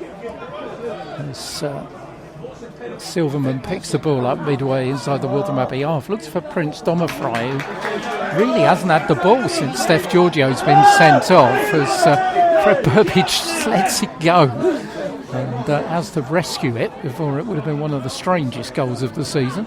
Bowls it out to David Soter on this near side. Soter's ball forward, looking for John Clements, is cut out by Silverman. Ridings takes the ball away from Jack Dreyer, and his Ioma on this near side. Jack Dreyer cuts down the space and does well. It's going to be a throw-in though to Waltham Abbey, midway inside the Ware half. Tematope back for Asher Silverman. Silverman left-hand side, Correnteng on the halfway line. Where I've got everybody bar John Clements behind the ball. Correnteng forward, brings in Akambuini. Ball with Declan riding back heel to nobody, and Jack Grosvenor will bring in Richard Ennin. Ennin's got Tematope in front of him, plays the ball down, sends John Clements scurrying away down this left-hand side, and Clements does well to keep it in. John Clements down by the touchline, coming inside now, turned away from Trivenu. David Sota's making the overlap down the left-hand side. Trivenu just thumps into David Sota, and Ware will get themselves a free kick. Totally unnecessary by Trivenu, that really. Yeah. I mean, he's going nowhere, is he? He's not exactly in a dangerous position. There's plenty of cover to protect the cross coming in. So a pointless foul for him, I think. So 29 minutes, second half gone. We're still balanced on a bit of a knife edge, but we're in front by a golden nil, thanks to the man who's going to take the free kick now, Alex Warman, just down on the left-hand side of the box, closer to the touchline than it is to the 18-yard box. And where I've got Jack Grosvenor up from the back. They've left Darian Furlong and Joe Dearman at home to mark Aaron Young here. It's interesting that he's the furthest player forward. Alex Warman's kick is going to go towards the near post, and it's headed out by Trivenu, as it looked like. I don't know whether Brad Robinson would have got that, Well, no, I don't think. I mean, there was a couple of the Ware fans in front of us that were saying, shoot Alex, and I think he might have heard them and taken their advice, because that looked like it was curling in as well. And I think you're right. I think Brad would have been a bit too far away from that to be able to reach it. Well, Alex is going to take another one from this near side. Will he try the same again? It's gone a little bit lower this time, and it's Tematope who volleys it out from the near post, only as far as Joe Dearman, who returns it with a bit of interest. It then lands on the head of David Sota. It's brought down finally by Akambuini towards our halfway line. Iwoma picks the ball up and tries to send Prince Tomafry away down that left-hand side. Joe Dearman is the defender, Richard Henning there to help him. Akambuini gets the ball back. Here's Silverman, chance of firing a shot, bounces off of Darian Furlong, and it's basketball at the moment because we're coming the opposite direction. Theo Ofori finds John Clements. He's only got a Ofori up there. He's got Richard Ennin on the far side now as Alex Warman picks the ball up. Richard Ennin will pick it up. Joe Dearman makes the run outside him. Richard Ennin comes inside. Richard Ennin fires it in with the left boot, but in the end doesn't get enough behind it. And it dribbles harmlessly wide for a goal kick to Waltham Abbey, which Brad Robinson will take. Brings in Asher Silverman. Silverman to his left to Akambuini, very much the midfield two now, with Ionia pushed forward in almost a front line. Baker on this near side has picked the ball up. He looks suspiciously offside as he drives it in, and Fred Burbage gets a foot to it, and it goes out for a corner, but surely there should have been a flag there. Well, it did look offside to me as the ball was played, and it looked to be at least a yard or two offside, and the Ware fans claiming it as well, but the linesmen not interested. Seventh corner of the game for Waltham Abbey is taken quickly, and then it's totally wasted. So Ioma just puts the ball harmlessly out, and for a goal kick to Ware. So we're getting on towards these last 10 minutes, 32 minutes of the second period gone here. Darian Furlong's down again, but that's not unusual. I was going to say, it's a regular occurrence. I mean, that's what, the second, third time this game, isn't it? And I think it's it shows how hard he works, and he's always got some sort of maybe a little bit of cramp or something, or he's a tireless player, isn't he? And he works so hard for the team, and I think he's been a great addition so far. It's back up again as Fred Burbage restarts. Richard Ennin is beaten to it by Trivenu, and Tematope will pick up the scraps.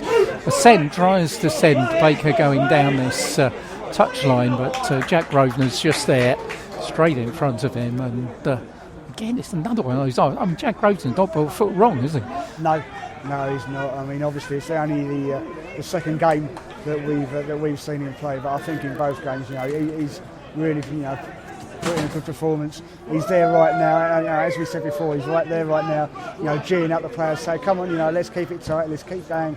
And he's a good addition to that central defence. And as we said before, Pete, they needed a voice, and he seems to have taken that role on. Yeah, I think his signing and the signing of Alex Warman could have changed Ware's season. Both of them were missing last week, of course. Prince Tomafry's got himself in the area here, balls the ball across the box, but Fred Burbage collects it very easily inside the 6-yard box. Yeah, both of them were missing last week, notably as Ware went down 2-1 at Barton. And both of them in the lineup this afternoon. Ware back on form, but only leading by a goal to nil at the moment as John Clements tries to get away from Gorenteng. Grosvenor heads it down looking for Richard Ennin, and throws it on his chest, then gets shoved by Timatope. Everybody in the Ware crowd asking for a free kick. Referee not interested. Baker picks it up on the halfway line. Brings in Silverman. Silverman chips the ball into the centre circle. Akombueni's beaten to it by Theo Afori, but Gorenteng will pick it up. And on this near side, looks for the overlap of Timatope, who thumps it against David Sota. And it's going to be another corner to Waltham Abbey. Corner number 8 of the afternoon for Waltham Abbey will be taken by Ben Baker on this near side of the field. Theo Afori, the only one forward for Ware, as John Clements is being pulled back for defensive duties. They're all inside the 6-yard box almost at the moment. A queue up in there as it goes towards the far post, and it's a mixture of Jack Grosvenor and John Clements who managed to get it away. Akombueni picks it up midway inside the Ware half. Timatope, he's got a little bit of room to move into, but Baker shields him off and then gives him the ball back. Usman Timatope into the box, headed up in the air by Darian Furlong, headed back in by Declan Ridings. The overhead kick is spectacular to say the least from Andrew Trivenu, but it was never going anywhere near the goal. And Fred Burbage lets that one over and behind for a goal kick. So here we go then. This is the time of the game when these two teams have seen goals fly in. 23 in the last 10 minutes of games for Ware, 24 for Waltham Abbey. So between them, 47 goals they've seen in the last 10 minutes of matches. As Ware holding on to a 1-goal advantage given to them by Alex Warman. As Richard Ennin picks it up. Oh, tough challenge from Silverman on Richard Ennin, but in the end the ball will go out on this near side. Ennin making the point to the referee. Wasn't there a raised boot there? But the referee not interested. Darian Furlong will take the throw in for Ware. Down the line looking for John Clements, beaten to it in Trevor, but Clements will challenge him again, and the big central defender can just head it out of play for a throw in to the home side. David Sota jogs up. Paul Wolsey collects the ball, gives him that sign that says slow it down. David Sota will take it from midway inside the Waltham Abbey half, down the line to John Clements. Clements has got Timatope behind him. Clements still there, plays the ball inside. That wasn't a bad ball if somebody would have read it. But in the end, it's Gorenteng who reads it for Waltham Abbey. Prince Tomafry on the left-hand side. Gorenteng's continued the run. Need to get in the box, but Furlong's headed it out. And Richard Ennin will collect it and come forward. Akombueni there with him. Richard Ennin continues. Akombueni goes down. Waltham Abbey looked like a bit of a soft free kick to me, but Iomia will take it, not from the right place. And there's going to be another substitution made here. It's going to be Harrison Walker who's going to come on. He's a defender, so maybe they'll push him up front on this near side. Timatope picks the ball up for Declan Ridings. Ridings has to turn backwards and go all the way back to Route 1 and Brad Robinson. He has to get rid of it quickly away from John Clements and just feeds it into the Ware penalty area. Fred Burbage will collect it and then fall on the ball. As the goalkeepers taught to do that in training. It's what they do now in the last 10 minutes. Isn't it? It is, isn't it? I mean, it's one of those things that, as you say, a team's got the lead, and the goalkeeper tries to waste a bit of time by, as you say, diving on the ball and going to ground, and it's. I think it's one of them things that teams see the opposition do, and the fans get frustrated. But when it's their keeper that does it, then they find it perfectly acceptable. More frustration for Waltham Abbey as Theo Afori is brought down. Akambueni protesting his innocence with the referee. Substitution is going to be about to be made by the visitors. Haven't bothered with the board. But it's going to be Declan Ridings, the skipper, who comes off, and it's going to be the number 15, Harrison Walker, the 18-year-old centre-half, who's going to come on. So, interesting change here. I think Trivenu might well be pushed forward here.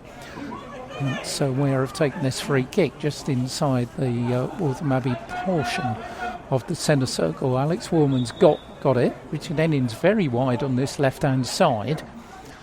Alex Warman taking his time, and in the end plays it right and gives it away to Nathan Gorenteng, but atones for his error by winning the tackle and putting the ball out for a throw in. And as suspected, Andrew Trivenu is being shoved forward. The big 6'3" centre half is now playing centre forward for the remainder of this game. Be interesting his meetings with Jack Grosvenor, as Jack Dreyer does well to win the ball in midfield. John Clements forces Timotopia into evasive action. He does it well. Forward by Silverman, looking for Baker on this near side. David Sota gets there first. Ball headed out. Aaron Ioma at the hurry-up finds Silverman, plays it to Akambueni. Silverman will get it back midway inside the Ware half. Silverman down the line, and in the end, everybody's on the wrong wavelength. Cheers from the Ware crowd, groans from the Waltham Abbey fans in front of us, and the ball goes out for a throw in. 5 minutes remaining, and time to have a little bit of a thought about that man of the match, Simon. Yeah, it's another decision. I think the thing that with the decision for today, there's no clear, for me, clear outstanding player, is there? There's a few people that have put in some good performances. So as you say, time to have a little think about that and make a decision.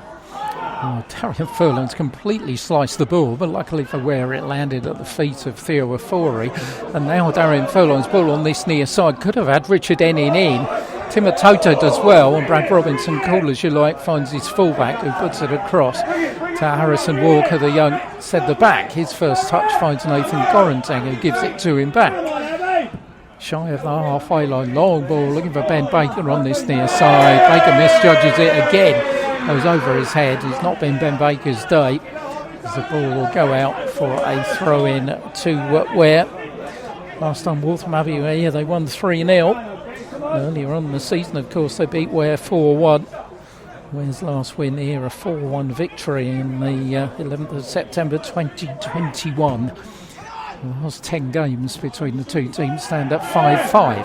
At the moment, Ware will have a one-game advantage. Correntang coming forward, though, for Waltham Abbey. They still think they can get something out of this. Prince Domofray plays the ball across the box as Trivenu gets the header in, but Darian Furlong did enough to put him off, and Fred Burbage, as I was saying a little bit earlier, this time falls on the ball sidewards instead of forwards, just to inch a few more seconds off a clock, which shows us there's 4 minutes plus time added on, which will be quite a bit, because a big hoo-ha 11 minutes into this half with the 2 red cards, and the ref and his assistants taking a while to get them everything sorted out. Long ball forward, Trivenu is there with Jack Grosvenor, headed out by Darian Furlong onto the halfway line for Silverman for Akambueni, who's made a bit of a difference since he's come on. Plays the ball on this near side for Baker back for Tematope. Is Akambueni again, plays the ball to the edge of the area as Furlong is shoved forward by Trivenu, and in the end plays a peach of a pass to Theo Afori. Theo's got Joe Dearman going outside him. Joe Dearman down the right, only John Clements in the box. Theo Afori going to join him now. Ball's put across the box, headed out by Harrison Walker.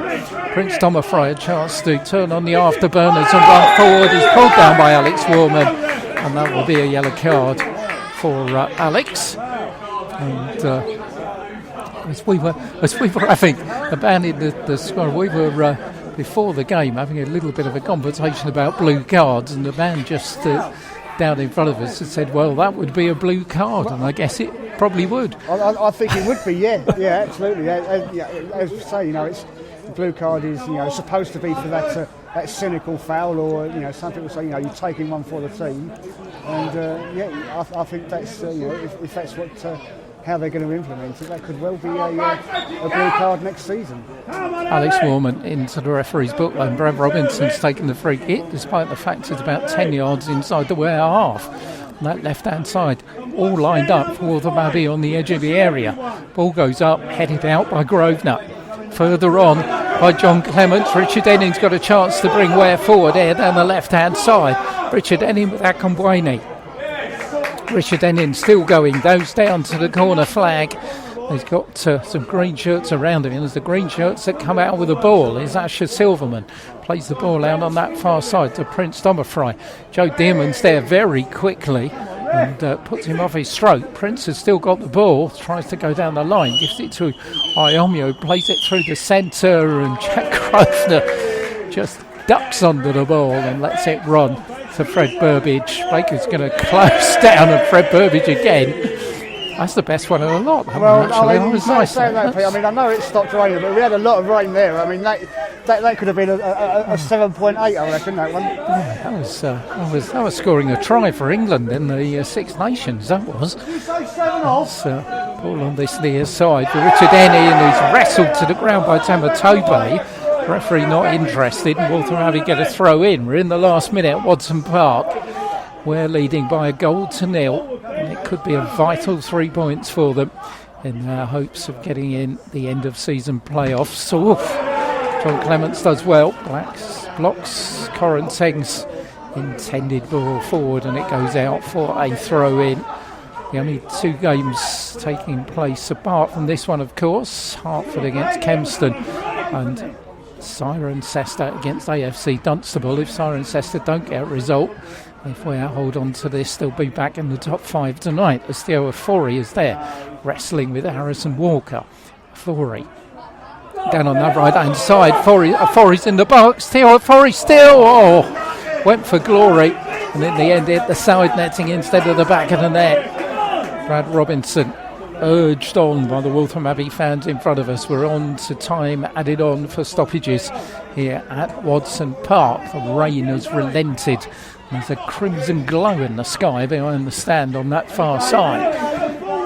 Aaron Iomio picks it up, plays the ball on the far side. Prince Dommerfry, Joe Dearman in front of him, turns backwards. Akinbuene plays the ball back to the halfway line to Harrison Walker. More frustration from the Waltham Abbey fans. Walking base for Nathan Correnteng, who gives it away straight to Richard Enning. Enning heads it out on this near side. The Ware chairman, who's going to field the ball, taking his time, giving it back. He started to run towards it, and I was thinking, no, Inesh, slow down. I think Inesh finally realised we're winning here. My manager won't do me any favours there if I give him the ball back quickly. They've got it now, though, with Prince Dommerfry on the halfway line. Picks up the pace. He's going to have a run against Joe Dearman. Joe gets the foot in, does well. Didn't need to look at the player, just follow the ball. Did it perfectly.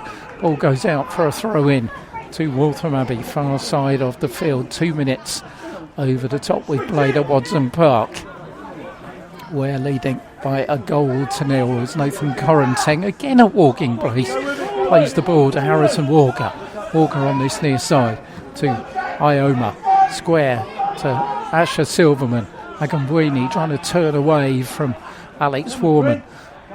Correnteng finds Prince Dommerfry on the far side. Ball across the box. Darian Furlong gets his head there first. Wasn't sure what was behind him. Heads it behind for a corner. Corner number 9 of the afternoon for Waltham Abbey. I think we'll let this corner play out, and I'll come back to you with my selection for man of the match. Ben Baker's going to take the corner for Waltham Abbey. We have defended them well so far, and Fred Burbage defends this one very well. Gets a bang on the head as well from the young centre-back Harrison Walker. Fred's down. I think Courtney might be required, so gives a chance, Simon, to talk about man of the match. Yeah, I mean, as I said, I don't think there's been a true clear, outstanding player. I think it's been a good performance all round for Ware. I think Darren Furlong's played really well. I think David Slater's done well. He's kept Ben Baker nice and quiet. I think Jack Dreyer, we've been critical of Jack Dreyer quite a lot. I think he's had a good game in the centre of the field. And before he was sent off, I think Steph Giorgio was having a great game as well. But today I think through his offensive work and his defensive work as well, towards the latter half of this second half, I'm going to award our man of the match today to Joe Dearman. Yeah, I think that's a good goal. He had a very good first half, and the second half he's had his hands full with Prince Thomas Fry and done well, slotting in at right wing back. So Joe Dearman is our 90 Minutes Live in association with Easy Shelf Direct Man of the Match. Congratulations to him. We're back underway again. Fred Burbage is okay. Courtney walking in front of us, having supplied the magic sponge as the ball. Two Waltham Abbey players getting each other's way there, and Jack Dreyer does well wrestling for the ball. Richard Enning goes in with Agambwini. All gets a little bit feisty again as Silverman hits the deck. Harrison Walker gets it back for Waltham Abbey and fires it out that far side. Gives Sioma a lot to do, and too much to do as he can't keep the ball in. And Alex Warman will pick the ball up and just backheel it back to Joe Dearman, who will leave it for Darian Furlong. It's Alex Warman's goal after 18 minutes in unconventional format, which curled straight in from a corner in the middle of a monsoon, it must be said, which is separating these two teams. 2 red cards, 11 minutes into this half for Jason Hallett and Steph Giorgio. I'm sure a lot will be talked about after the match about those. But Ware have got a chance to get it off here. John Clements near side for Richard Ennin. First touch wasn't too sure. Back across the box, out by Harrison Walker. Jack Dreyer couldn't get it, but Alex Warman will collect it. And that isn't a bad ball on this near side, looking for Richard Ennin. Ennin's bounced into again by Timo Tope. But this time nothing doing, and the referee gives a goal kick to Waltham Abbey, who played 5 over the top here at Watson Park.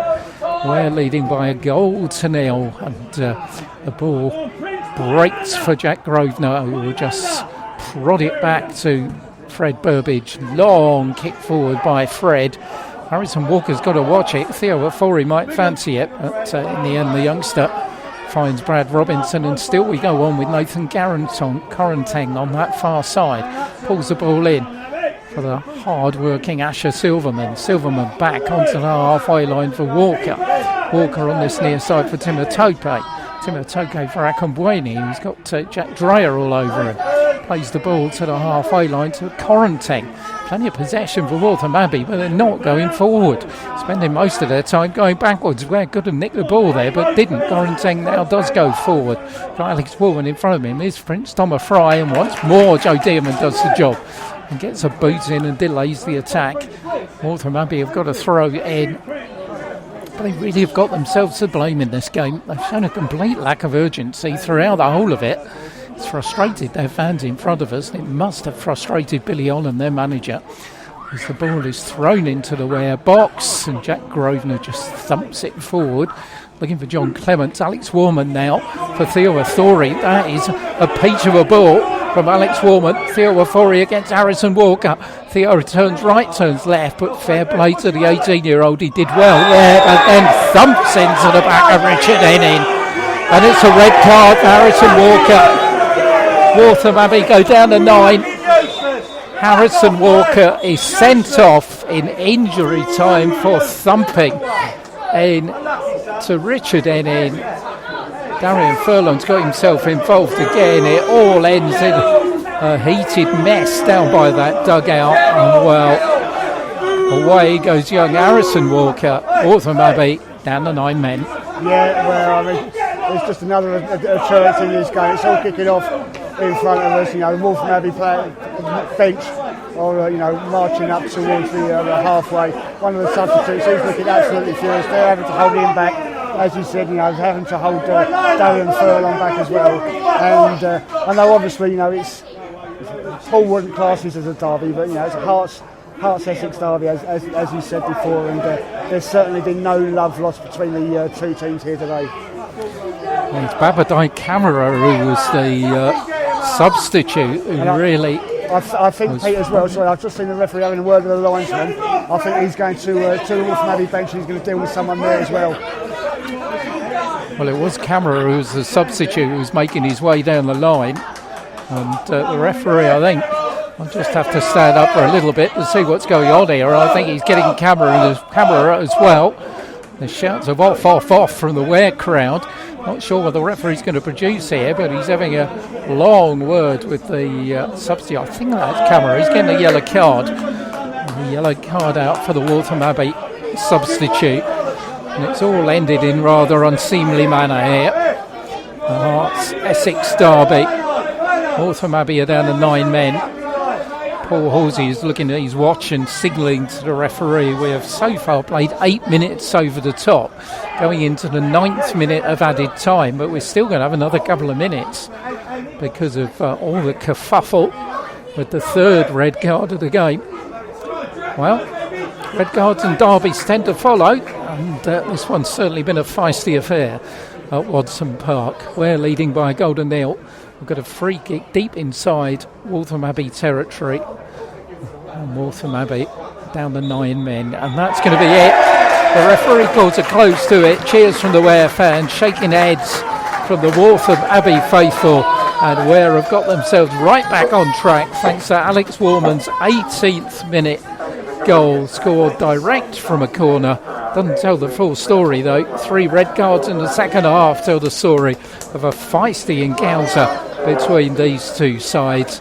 First red cards coming 11 minutes into the second half, and there was a wrestling match on the penalty spot between Darian Furlong and Jason Hallett. Had only been introduced at a half time.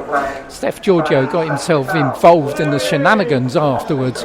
Giorgio and Jason Hallett both being shown red. 2 teams down to 10 men, and then as the game petered out, it was a red card with a horrendous challenge, it's got to be said, by the young substitute Harrison on this near side. As just to break a little, there's still things going on there with our referee, Mr. Morrison. It was Harrison Walker's challenge on Richard Ennie. Now I think he's still feeling it, but produced another straight red card.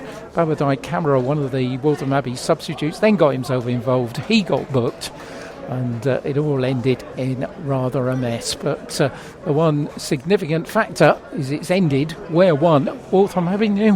Yeah, it has, and I think the thing is as well, Pete, as we said earlier, it's a deserved victory for Ware.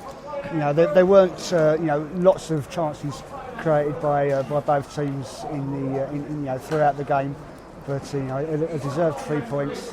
And a much needed 3 points as well. So after the disappointment of losing last week, they're well and truly back in the hunt for those playoff places.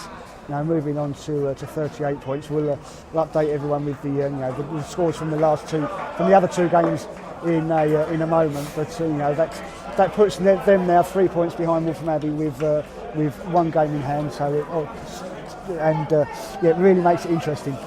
Yeah, absolutely. In fact, I'll have 2 games in hand on Waltham Abbey because because they both played today. They both played today. I got caught out by that one earlier, actually. But 3 points behind, 2 games in hand, advantage Ware now, as far as it goes with that. They're away in their huddle as Paul Halsey having words with his team, and I think absolutely spot on. They were the better team. They deserved the 3 points here.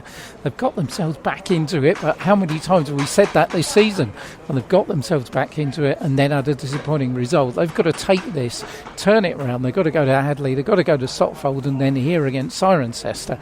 Get results out of those 3 games, and certainly you can say that Ware's playoff push is very much on. We'll see what's happened elsewhere on 3G Saturday. Only 2 other games, of course, at the Smile IT and down at Cirencester as the Ware players applaud the crowd. The crowd applaud the Ware players, and it's all smiles at Waltham Park here. So with those other games, I'm trying to remember to say you'll have it there in front of me. So we say Ware back in hunt for those playoff places. I mean Hertford as well. By my calculations, they're now just 2 points off the playoffs. It was 2-2 between Cirencester Town and AFC Dunstable, and Hertford ran out 3-1 winners, and Sendedge getting another goal for Hertford in the second half. So top of the table will look like this. Bedford, Northlea, Biggleswade Town all didn't play. So Bedford will stay top, played 21.45 points. Northlea second, played 23.43. Biggleswade Town played 21.41. Waltham Abbey will stay in fourth place, but they played 26 now with 41 points. Biggleswade Town have got 5 games in hand on them and on the same number of points. Biggleswade Town plus 18 goal difference, Waltham Abbey plus 8. Ware will be in fifth, played 24 games, 38 points, goal difference of plus 1. Cirencester will drop down to 6, played 24, 36 points, goal difference of plus 15. So, and as you say, Hertford done themselves a real favour, right back in the shake-up as well. So you just don't know. I still think down to 14th place Stotfold, you can say you've got a legitimate chance of getting in the playoffs, and below 14th place Stotfold, you've got to say you've got a legitimate chance of being worried of being one of the two that's going to go down. Yeah, absolutely. I mean, it's so open and such a. I know we've said it, several times before, but it's such a crazy season, isn't it? It's still anyone's to take. Well, anyone in those top 14 to take those playoff places. So let's see what the next 7 days brings. Well, next 7 days, this time next week, will take us to the new Erie, where we will be watching Hertford Town against Biggleswade. Hertford, who've put in 2 successive 3-1 victories, one away at Northlea and this afternoon one at home to Kempston Rovers, to put themselves right back in the play-off picture. Where we'll go to Hadley, Welwyn Garden City will be at Barton Rovers. We'll keep our eyes on both of those, and also we'll keep a big eye out for the weather, because if it relents, and hopefully it will, then there'll be some live football on Tuesday night between Welwyn Garden City and Kempston Rovers. Watch out on our social media feeds for details of that. Watch out on 90 Minutes Live post-match tomorrow for thoughts of Paul Halsey, and also hopefully man of the match Joe Dearman. They'll be up tomorrow. We're off now to have a little bit of a word with Paul. I'm looking at that and thinking, I'll tell you what, not bringing the umbrella, not a bad decision now. No. As you say, thankfully the rain has relented, and it's not a bad evening. So I'll say that quietly, though, Pete. Absolutely. Well, wherever you listen to 90 Minutes Live in association with the Easy Shelf Direct from, thank you for joining us. Hope you enjoyed being with us. As far as Waltham Abbey go, good luck to your team for the rest of the season. I think I'm pretty sure in saying that's the last time we're going to see them this season. We will be back, could be Tuesday night depending on the weather, and will be hopefully next Saturday at the New Erie to watch Hertford Town against Biggleswade. So whatever you're doing tonight, enjoy your evening. I'm going to have a little word with Paul Halsey and then leg it home, and I hope to see the end of England-Wales rugby. So if you're watching that, give England a cheer on for me. Thanks for joining us here on 90 Minutes Live in association with Easy Shelf Direct. I'll leave you with a full-time score from Watson Park, where it finished in the Hart Essex derby, Ware 1, Waltham Abbey 0.